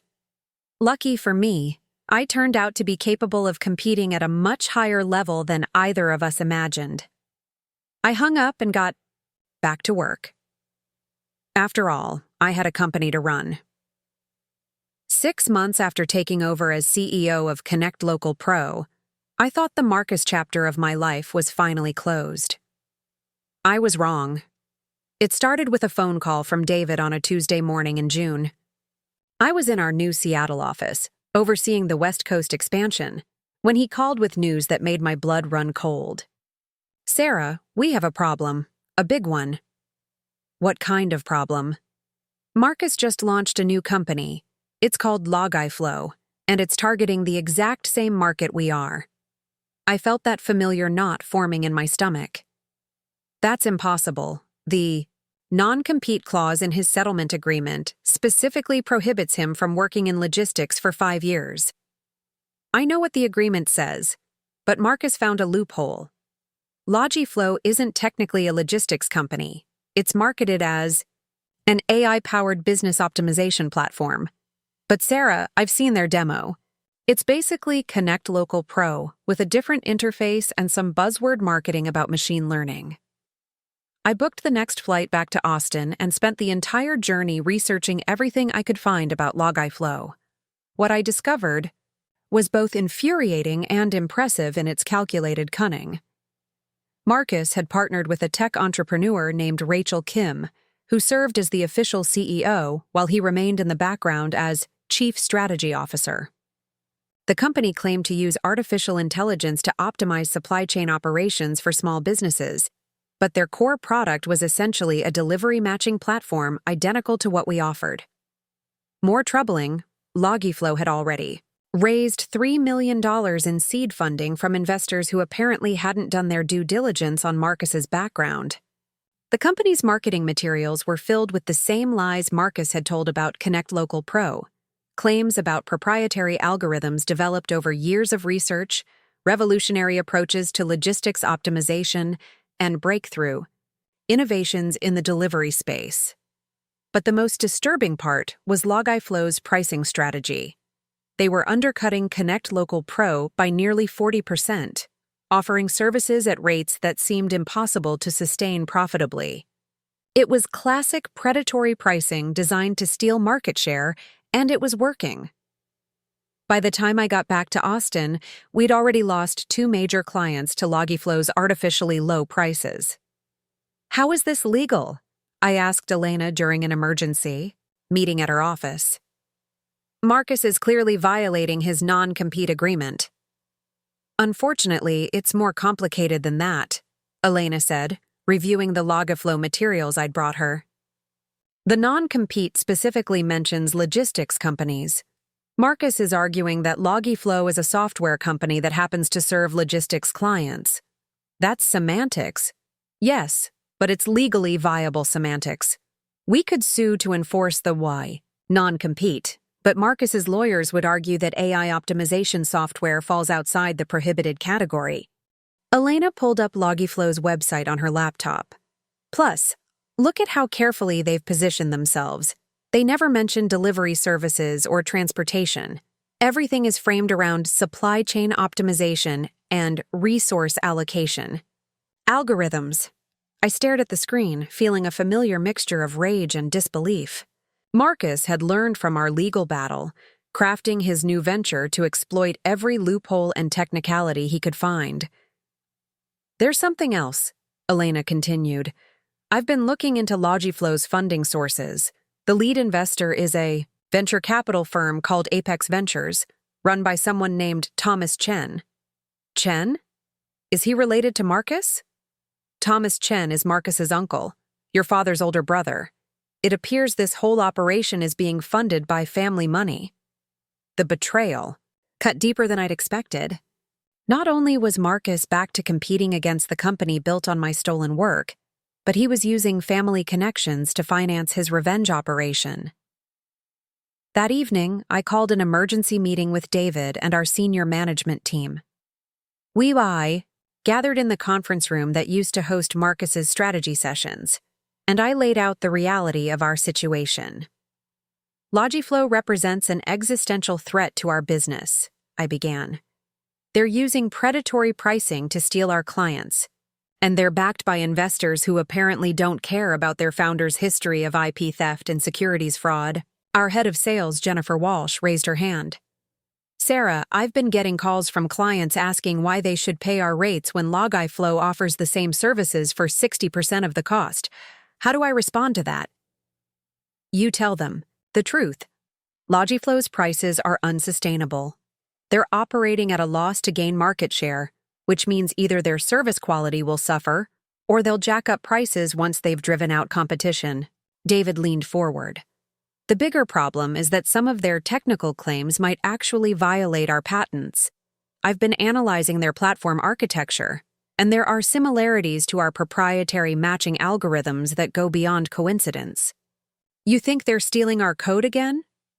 I think Marcus learned enough about our technical infrastructure during his time as CEO to recreate significant portions of it. Whether that constitutes patent infringement would require a detailed, technical analysis. I made a decision that surprised everyone in the room, including myself. Then let's give them enough rope to hang themselves. Over the next 3 weeks, I implemented a strategy that my team thought was borderline insane. Instead of immediately suing Logiflow for patent infringement, we decided to let them continue operating while we secretly documented every instance of copied functionality. David assembled a team of technical experts to reverse engineer Logiflow's platform and compare it to our proprietary systems. What they found was even more damaging than I'd hoped. Logiflow had indeed replicated several of our patented algorithms, but they'd made crucial errors in the implementation. Their matching system worked for simple delivery requests, but it broke down under complex routing scenarios. Their pricing optimization contained bugs that would cause massive cost overruns for clients with high-volume operations. More importantly, their AI claims were complete fabrications. Logiflow used basic, rule-based programming with no machine learning capabilities whatsoever. Their artificial intelligence was nothing more than marketing hype designed to justify their funding valuation. "Sarah, this is a goldmine," David said, showing me the technical analysis. "Logiflow isn't just violating our patents, they're committing fraud against their investors and customers. Their entire value proposition is based on technology that doesn't exist." But I wasn't satisfied with just technical evidence. I wanted to understand the full scope of Marcus's operation and his long-term strategy for competing against us. That's when I made a decision that Elena strongly advised against. I decided to infiltrate Logiflow directly, using a fake identity and resume. I applied for a senior developer position at Logiflow under the name Sandra Martinez. I'd changed my appearance significantly since the lawsuit. Shorter hair, different style, contact lenses instead of glasses. And I was banking on the fact that most of Logiflow's team had never seen me in person. The interview process revealed just how unprofessional Marcus's operation really was. The technical interview was conducted by someone who clearly didn't understand the systems they'd built. When I asked about their machine learning algorithms, the interviewer gave vague responses about proprietary AI techniques that would be explained after I joined the team. More telling, when I asked about the company's legal challenges and intellectual property protections, the interviewer seemed genuinely unaware of Marcus's history with Connect Local Pro. I got the job.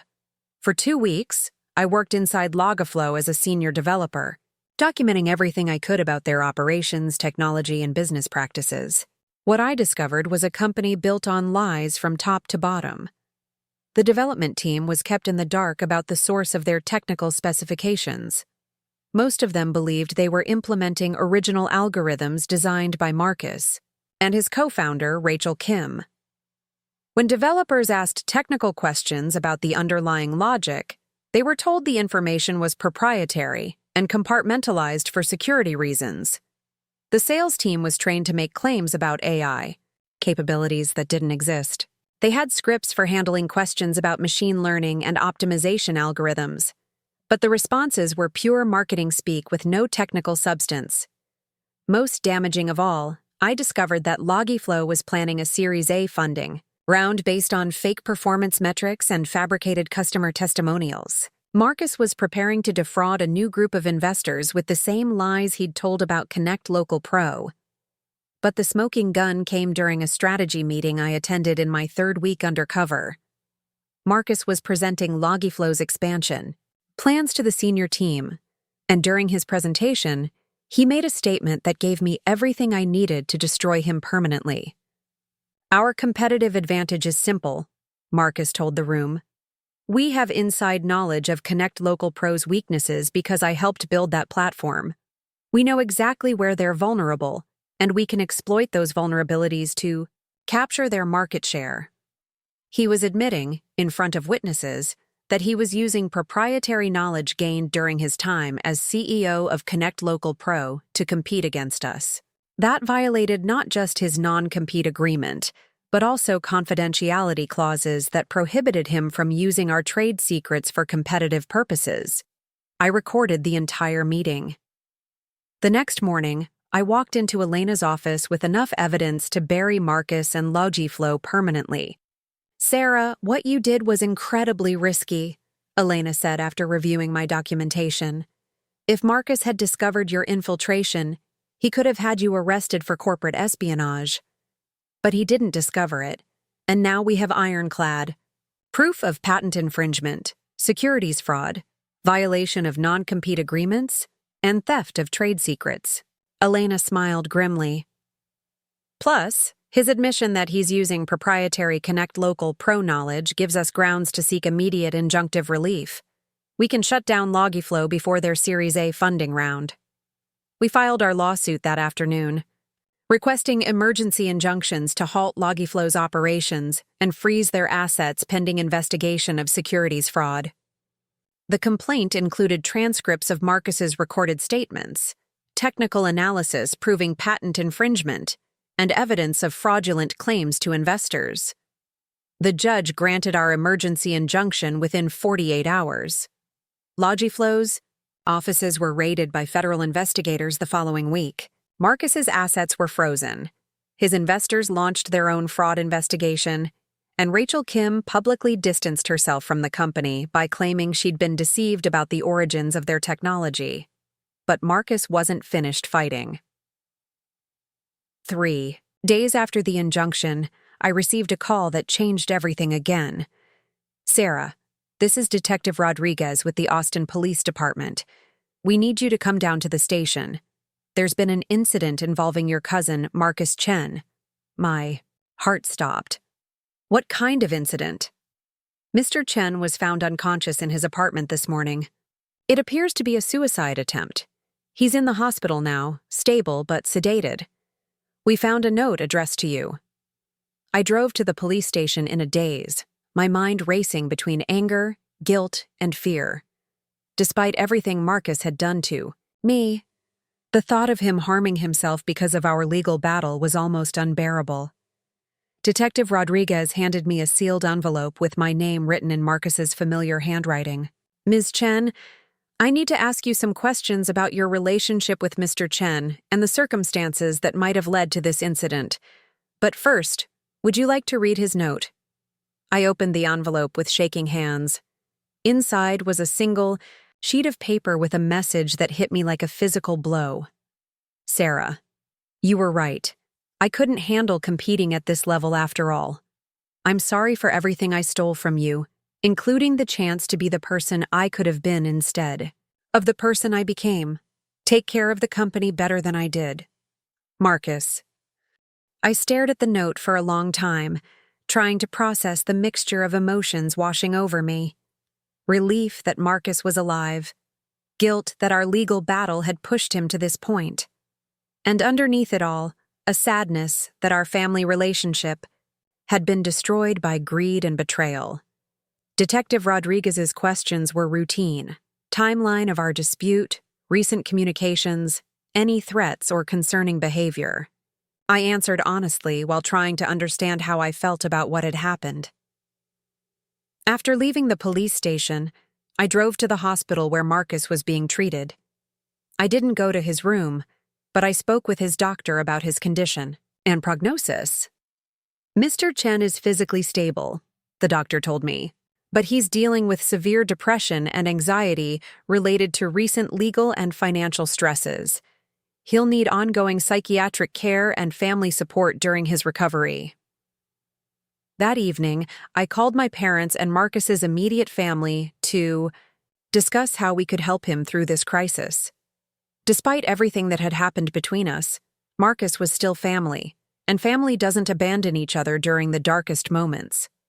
But I also knew that our legal victory was complete. Logiflow was finished, Marcus would face criminal charges for securities fraud, and Connect Local Pro was free to continue growing without interference from copycat competitors. As I sat in my office that night, looking at the city lights of Austin, through the window I reflected on the journey that had brought me here. 2 years ago, I'd been a software engineer with a dream. Now I was the CEO of an $80 million company, having defeated someone who'd tried to steal everything I'd built. Marcus had been wrong about what I could handle, but perhaps more importantly, I'd learned what I was capable of when I stopped, doubting myself and started fighting for what was rightfully mine. The phone rang, interrupting my thoughts. It was David, calling with news about our latest client acquisition. "Sarah, you're not going to believe this. Microsoft just signed on as a pilot customer for our enterprise platform. If the pilot goes well, they're talking about a nationwide rollout that could be worth $50 million annually." I smiled, feeling a sense of satisfaction that had nothing to do with revenge and everything to do with building something meaningful. "That's great news, David. Let's make sure we give them the best service they've ever experienced. After all, we had a reputation to maintain as the company that always delivered on its promises." 1 year later, I stood in the ballroom of the Four Seasons Hotel in downtown Austin, looking out at 300 guests gathered for Connect Local Pro's IPO celebration. The company that had started as my stolen idea was now publicly traded, valued at $320 million on opening day. The journey to this moment hadn't been without its challenges. After Marcus's hospitalization, I'd made the difficult decision to visit him during his recovery. We'd had our first honest conversation in years, one that helped me understand the pressure and insecurity that had driven him to steal from me in the first place. "I always felt like I was competing with you," Marcus had told me during that hospital visit. "Even as kids, you were the one with the real talent. I was just good at networking and presentations. When you showed me Quick Connect Local, I saw a chance to finally be the creator instead of just the salesperson." It didn't excuse what he'd done, but it helped me understand it. Marcus had been sentenced to 18 months in federal prison for securities fraud. But he'd also entered therapy and started taking medication for depression and anxiety disorders that had gone untreated for years. More surprisingly, he'd become one of Connect Local Pro's most vocal advocates during his supervised release. When potential investors or partners asked about the company's controversial origins, Marcus would speak candidly about his theft and fraud, emphasizing that the real innovation had always belonged to me. "Sarah Chen is the most brilliant developer I've ever met," he'd told Forbes during an interview about corporate fraud in the tech industry. "I stole her work because I knew I could never create anything that revolutionary on my own." The success of Connect Local Pro proves that the best ideas come from people who actually understand the problems they're solving, not from people who are just good at raising money. His public acknowledgement of my role had actually helped our IPO process. Investors appreciated the transparency about our origins, and Marcus's admission that he'd been the fraud in the equation validated our claims about the strength of the underlying technology. Tonight's celebration felt like the culmination of everything I'd fought for. David approached me near the bar, holding 2 glasses of champagne and grinning widely. "CEO Chen, how does it feel to be worth $47 million on paper?" My 35% stake in Connect Local Pro had indeed made me incredibly wealthy, but the money felt almost secondary to the validation. I'd proven that the computer nerd from family gatherings could build and lead a major technology company. "It feels like justice," I said, accepting the champagne. "But more than that, it feels like the beginning." David raised his glass. "To Sarah Chen, who showed us all what you can accomplish when you refuse to let thieves win." As we toasted, I noticed a familiar face across the room. Elena Rodriguez was chatting with some of our board members, and when she caught my eye, she walked over with a huge smile. "Sarah, I have to admit something," Elena said, joining our conversation. "When you first walked into my office 3 years ago, I thought you were just another bitter family member with an inflated sense of what your contribution was worth. And now? Now I tell every aspiring entrepreneur who walks through my door, about the client who turned intellectual property theft into the foundation of a $300 million company. You've become a legend in legal circles. Elena pulled out her phone and showed me a news article from TechCrunch titled, "From Stolen Code to IPO, the Sarah Chen Story." "This article has been shared over 50,000 times," she said. "You've inspired a whole generation of tech workers to document their innovations and fight back against IP theft." The article detailed not just my legal victory, but the broader impact Connect Local Pro had achieved since going public. We now operated in 43 cities across 12 states, facilitating over 2 million deliveries annually for small businesses. Our platform had saved small business owners an estimated $180 million in logistics costs, while providing steady income for more than 15,000 independent contractors. But perhaps more importantly, we'd established legal precedents that made it harder for future Marcus Chens to steal innovations from individual developers. Our case had led to stronger patent protections for software algorithms and clearer guidelines about what constituted trade secret theft in the tech industry. "Speaking of fighting back," Elena continued, "I have some news that might interest you. Remember Patricia Kensington, Marcus's original lawyer? The one who tried to destroy my credibility during depositions? She was sanctioned by the Texas State Bar last month for knowingly presenting false evidence in another IP theft case. Apparently, our case inspired several other victims to come forward with complaints about her tactics."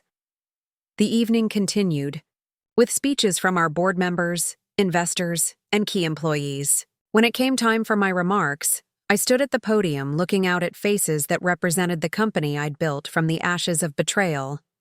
3 years ago, someone I trusted told me I couldn't handle competing at the level required to build a successful company, I began. He was right about one thing. I couldn't compete at his level. I paused, letting the statement hang in the air. Because his level involved lying, cheating, and stealing from family members. My level involves building something that actually matters. The applause was thunderous, but I wasn't finished.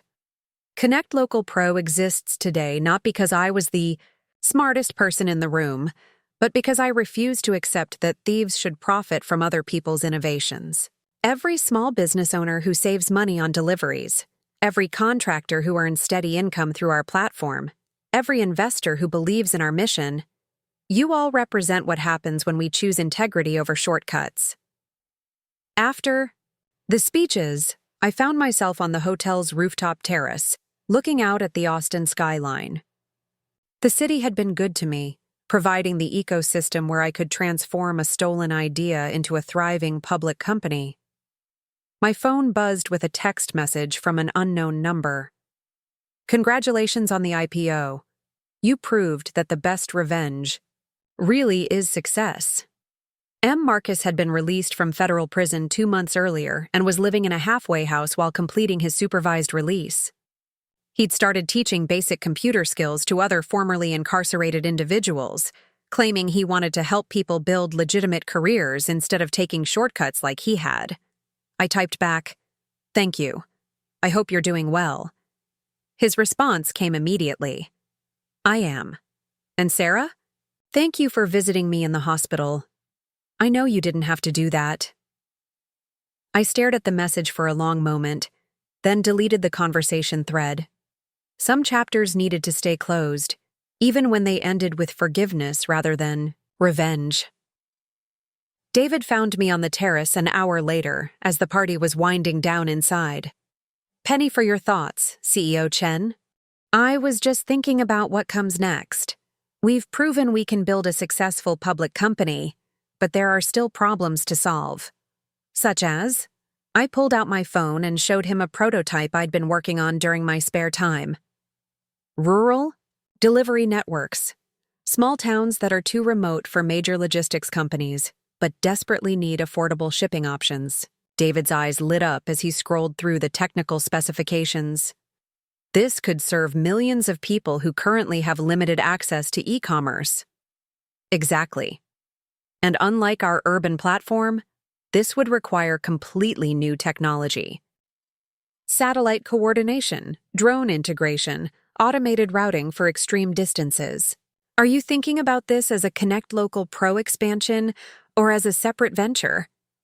I smiled, remembering the excitement I'd felt years ago when I first conceived of Quick Connect Local in my apartment. I'm thinking about it as proof that when you solve real problems with innovative technology, there's no limit to what you can build.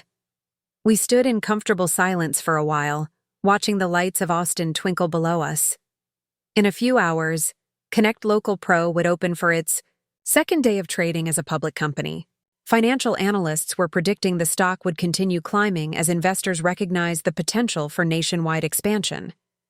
But for me, the real victory wasn't the stock price or the valuation, or even the personal wealth I'd accumulated.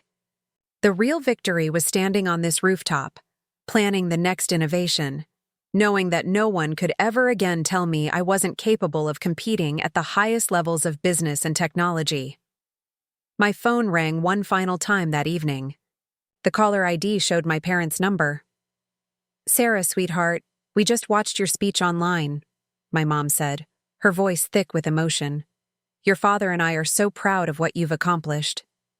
"Thanks, Mom. We always knew you were special, but seeing you up there tonight, leading a company that helps so many people, you've exceeded even our wildest dreams for you." After hanging up, I took one last look at the city that had become the backdrop for my transformation from victim to victor. Tomorrow would bring new challenges, new opportunities, and new problems to solve. But tonight, I was content to stand on this rooftop as Sarah Chen, CEO of a $320 million company, knowing that I'd earned every dollar of it through innovation, persistence, and the refusal to let thieves define what I was capable of achieving. The best revenge, it turned out, wasn't just success. It was the knowledge that I'd built something worthy of the trust people had placed in me, something that made the world a little bit better than I'd found it, and that was a level of competition I could handle just fine. But the story doesn't end there. 3 months after our IPO, I received a call that would test everything I'd learned about leadership, ethics, and the responsibility that comes with success. "Sarah, this is Amanda Torres from the FBI's White-Collar Crime Division," the voice on the phone said. "We need to discuss some irregularities we've discovered in Connect Local Pro's early financial records." My heart sank. After everything we'd been through, the thought that there might be additional problems lurking in the company's history was almost unbearable. I met Agent Torres at a coffee shop near the FBI's Austin field office 2 days later. She was a woman in her early 40s with the kind of methodical demeanor that suggested she'd built her career on attention to detail. "Ms. Chen, let me start by saying that you and your current management team are not under investigation," Torres began. "However, our forensic accounting review has uncovered some concerning transactions from Marcus Chen's tenure as CEO. She opened a tablet and showed me a series of financial transfers that made my stomach turn.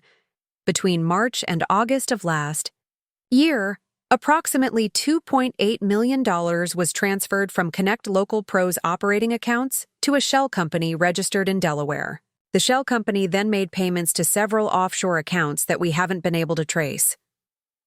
"You think Marcus was embezzling money?" "We think Marcus was preparing for the possibility that his IP theft would be discovered. These transfers appear to be an attempt to hide assets that could be seized as restitution for damages." Torres scrolled through more documents on her tablet. "The interesting part is that some of these hidden funds were used to finance Logiflow's operations. Marcus essentially stole money from Connect Local Pro to fund his competing venture." I felt a familiar mixture of rage and disbelief. Even after everything I'd discovered about Marcus's betrayal, he kept finding new ways to shock me with the depth of his fraud. "What does this mean for Connect Local Pro?" I asked. "It means your company is owed approximately $2.8 million in restitution, plus interest and penalties. The challenge is recovering funds that have been deliberately hidden in complex financial structures." Torres closed her tablet and looked at me seriously. "Ms. Chen, we're going to need your cooperation in tracing these transactions. You'll have access to forensic accountants and federal investigators, but this process could take months or even years to resolve completely. What kind of cooperation? We need someone who understands both the technical and business sides of Connect Local Pro to help us determine which transactions were legitimate business expenses versus fraudulent transfers. Given your history with the company and your current leadership role, you're uniquely positioned to provide that analysis. I agreed to cooperate, but the investigation opened up aspects of Marcus's betrayal that I hadn't fully comprehended. Over the following weeks, forensic accountants walked me through a maze of shell companies, fake invoices, and manipulated financial records that revealed the true scope of his planning. Marcus hadn't just stolen my idea on impulse during our grandmother's funeral. He'd been preparing for months to leave Goldman Sachs and start his own venture. The conversation with me had simply provided him with the perfect technology to steal. Even more disturbing, we discovered that Marcus had been in contact with potential investors before our funeral conversation, promising them access to revolutionary logistics technology that he was finalizing the development of. "Sarah, look at this email," said Jennifer Walsh, our head of sales, who was helping with the investigation. She showed me a message Marcus had sent to Meridian Ventures 3 weeks before Grandma Rose's funeral. The email read, "I'm putting the finishing touches on a platform that will revolutionize small business logistics. I should have detailed specifications. Ready to share within the month. This could be the next Uber for deliveries." He was already planning to steal something, I said, staring at the email timestamp. He just needed to find the right target. The investigation revealed that I hadn't been Marcus's only victim. We found evidence that he'd approached 2 other software developers at family gatherings and industry events, trying to get them to share details about their projects. I'd just been unlucky enough to have the most commercially viable idea. But the federal investigation also led to an unexpected opportunity. Agent Torres introduced me to Sarah Kim, a prosecutor who specialized in financial crimes involving startups and venture capital. "Ms. Chen, your case has become a model for how we investigate IP theft in the tech industry," Kim told me during a meeting at the U.S. Attorney's Office. "But we've also identified an opportunity for you to help prevent similar crimes." "What kind of opportunity?" The Department of Justice is launching a new initiative to educate entrepreneurs about protecting their intellectual property and recognizing the warning signs of investment fraud. We'd like you to serve as an advisor and spokesperson for the program. The program, called TechGuard Initiative, would provide resources and training to help individual developers and small startups protect themselves from predatory investors and IP theft. As part of my involvement, I'd speak at conferences, participate in educational videos, and work with federal agents to develop training materials. The goal is to prevent future Marcus Chens from victimizing innovators who don't have the resources or knowledge to protect themselves, Kim explained. I accepted the role immediately. Speaking about my experience publicly was emotionally difficult, but it felt like a way to transform my personal trauma into something that could help others avoid similar betrayals. My first TechGuard speaking engagement was at South by Southwest in Austin. 6 months after our IPO, the auditorium was packed with hundreds of developers, entrepreneurs, and startup founders who'd heard about my story through media coverage. Raise your hand if you've ever shared a business idea with someone you trusted. I began my presentation. Nearly every hand in the audience went up. Now keep your hand up if you documented that conversation, filed for intellectual property protection, or had the other person sign a non-disclosure agreement before sharing your idea. Almost all the hands went down. That's the problem we're here to solve today.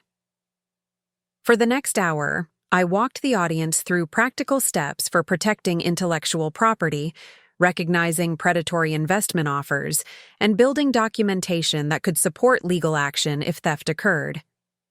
But the most powerful part of the presentation was when I shared audio recordings from my legal battle with Marcus, including his deposition testimony where he'd admitted to lying to investors and stealing my work. Listen to how confident he sounds, I said, playing a clip of Marcus claiming he'd independently developed Connect Local Pro's algorithms. This is someone who's had months to prepare his lies and believes he's smart enough to get away with theft. Then, I played the recording of him breaking down under Elena's questioning, contradicting his own timeline and admitting he couldn't explain the origins of his technical documentation. The truth has a way of emerging, I told the audience, but only if you've documented it properly from the beginning. After the presentation, dozens of audience members approached me with their own stories of IP theft, investment fraud, and betrayal by trusted partners. Some had fought back successfully, others had given up after being intimidated by expensive legal teams, and many had never realized they had viable claims in the first place. One conversation particularly stuck with me. A young developer named Kevin Park approached me with tears in his eyes. Ms. Chen, my business partner, stole my mobile app concept and launched it without me 6 months ago, he said. I've been too scared to fight back because he has more money and connections than I do. But hearing your story makes me think I might have options I didn't know about. I connected Kevin with Elena's law firm and helped him document his case. 8 months later, he reached a settlement that gave him 50% ownership of the company built on his stolen app concept. Kevin's success led to more referrals, and before long, I found myself informally mentoring dozens of entrepreneurs who were dealing with various forms of IP theft and business betrayal.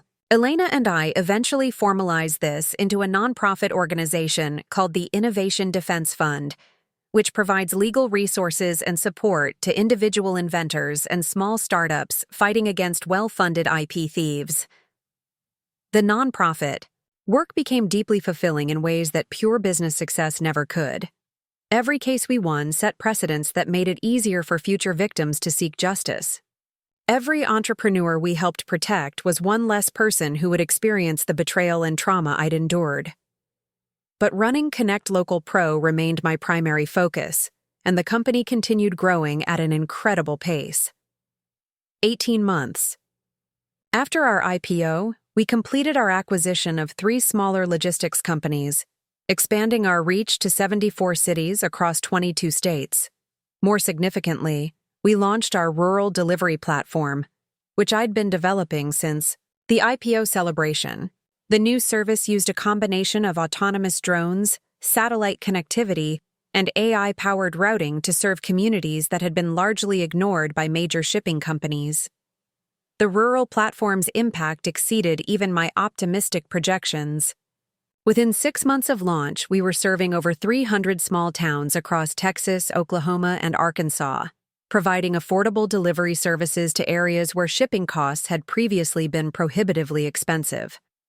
Local news stations began featuring stories about small business owners in rural communities who could finally compete with urban retailers thanks to our platform.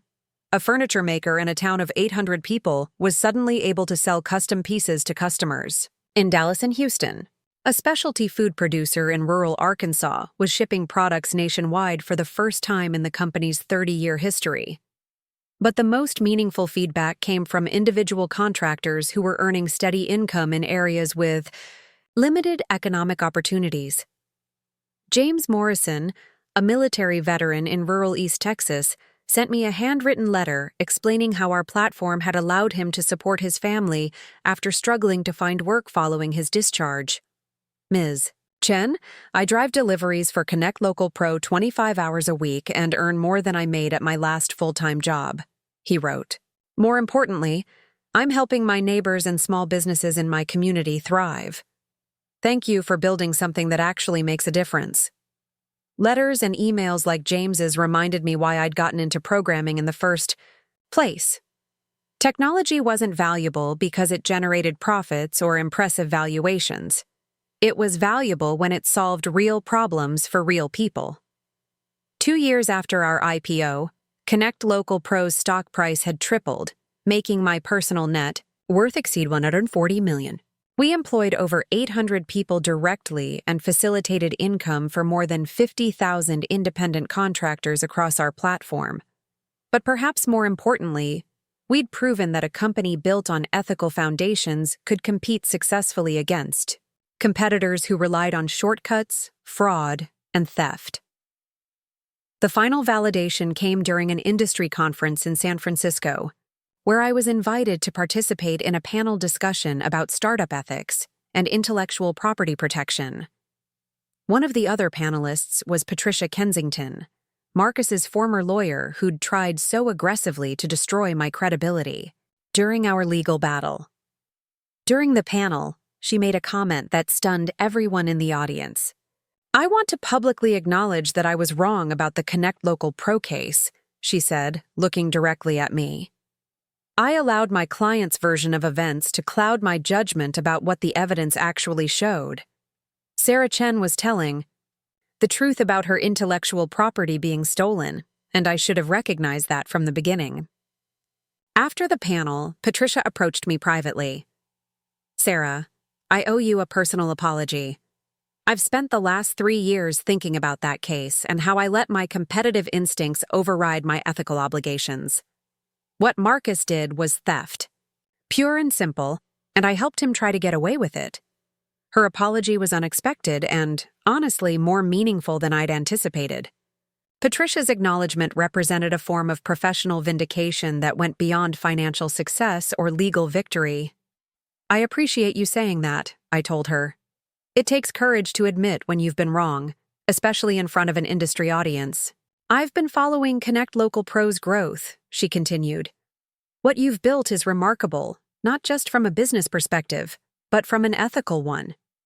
You've proven that doing the right thing can also be a profitable thing." That evening, I called Elena to tell her about Patricia's apology. "That's incredible, Sarah. Do you know how rare it is for opposing counsel to publicly admit they were wrong about a major case?" It felt like the final piece of validation I didn't know I was still seeking. "You know what I think?" Elena said. "I think you've become the person Marcus always pretended to be. Someone who builds successful businesses while maintaining their integrity. The difference is, you actually earned it." As I hung up the phone, I realized Elena was right. The journey, from theft victim to successful CEO, had fundamentally changed who I was, but not in the ways I'd expected. I was still the same person who loved solving technical problems and building systems that helped people.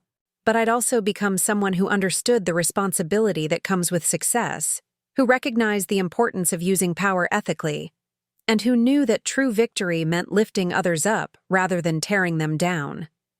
Marcus had been wrong about what I could handle. But more than that, he'd been wrong about what success actually looked like. Real success wasn't about stealing someone else's work and passing it off as your own. It wasn't about lying to investors or manipulating family members or cutting corners to achieve short-term gains. Real success was building something that mattered, treating people with respect, and using your achievements to create opportunities for others. And that was a level of competition I could not only handle, but excel at for the rest of my career. Looking for more? We've got 2 amazing stories ready for you right on screen. If this one touched you, these are absolutely worth your time. Click to watch them now. And hey, subscribe and hit that bell to never miss our latest uploads.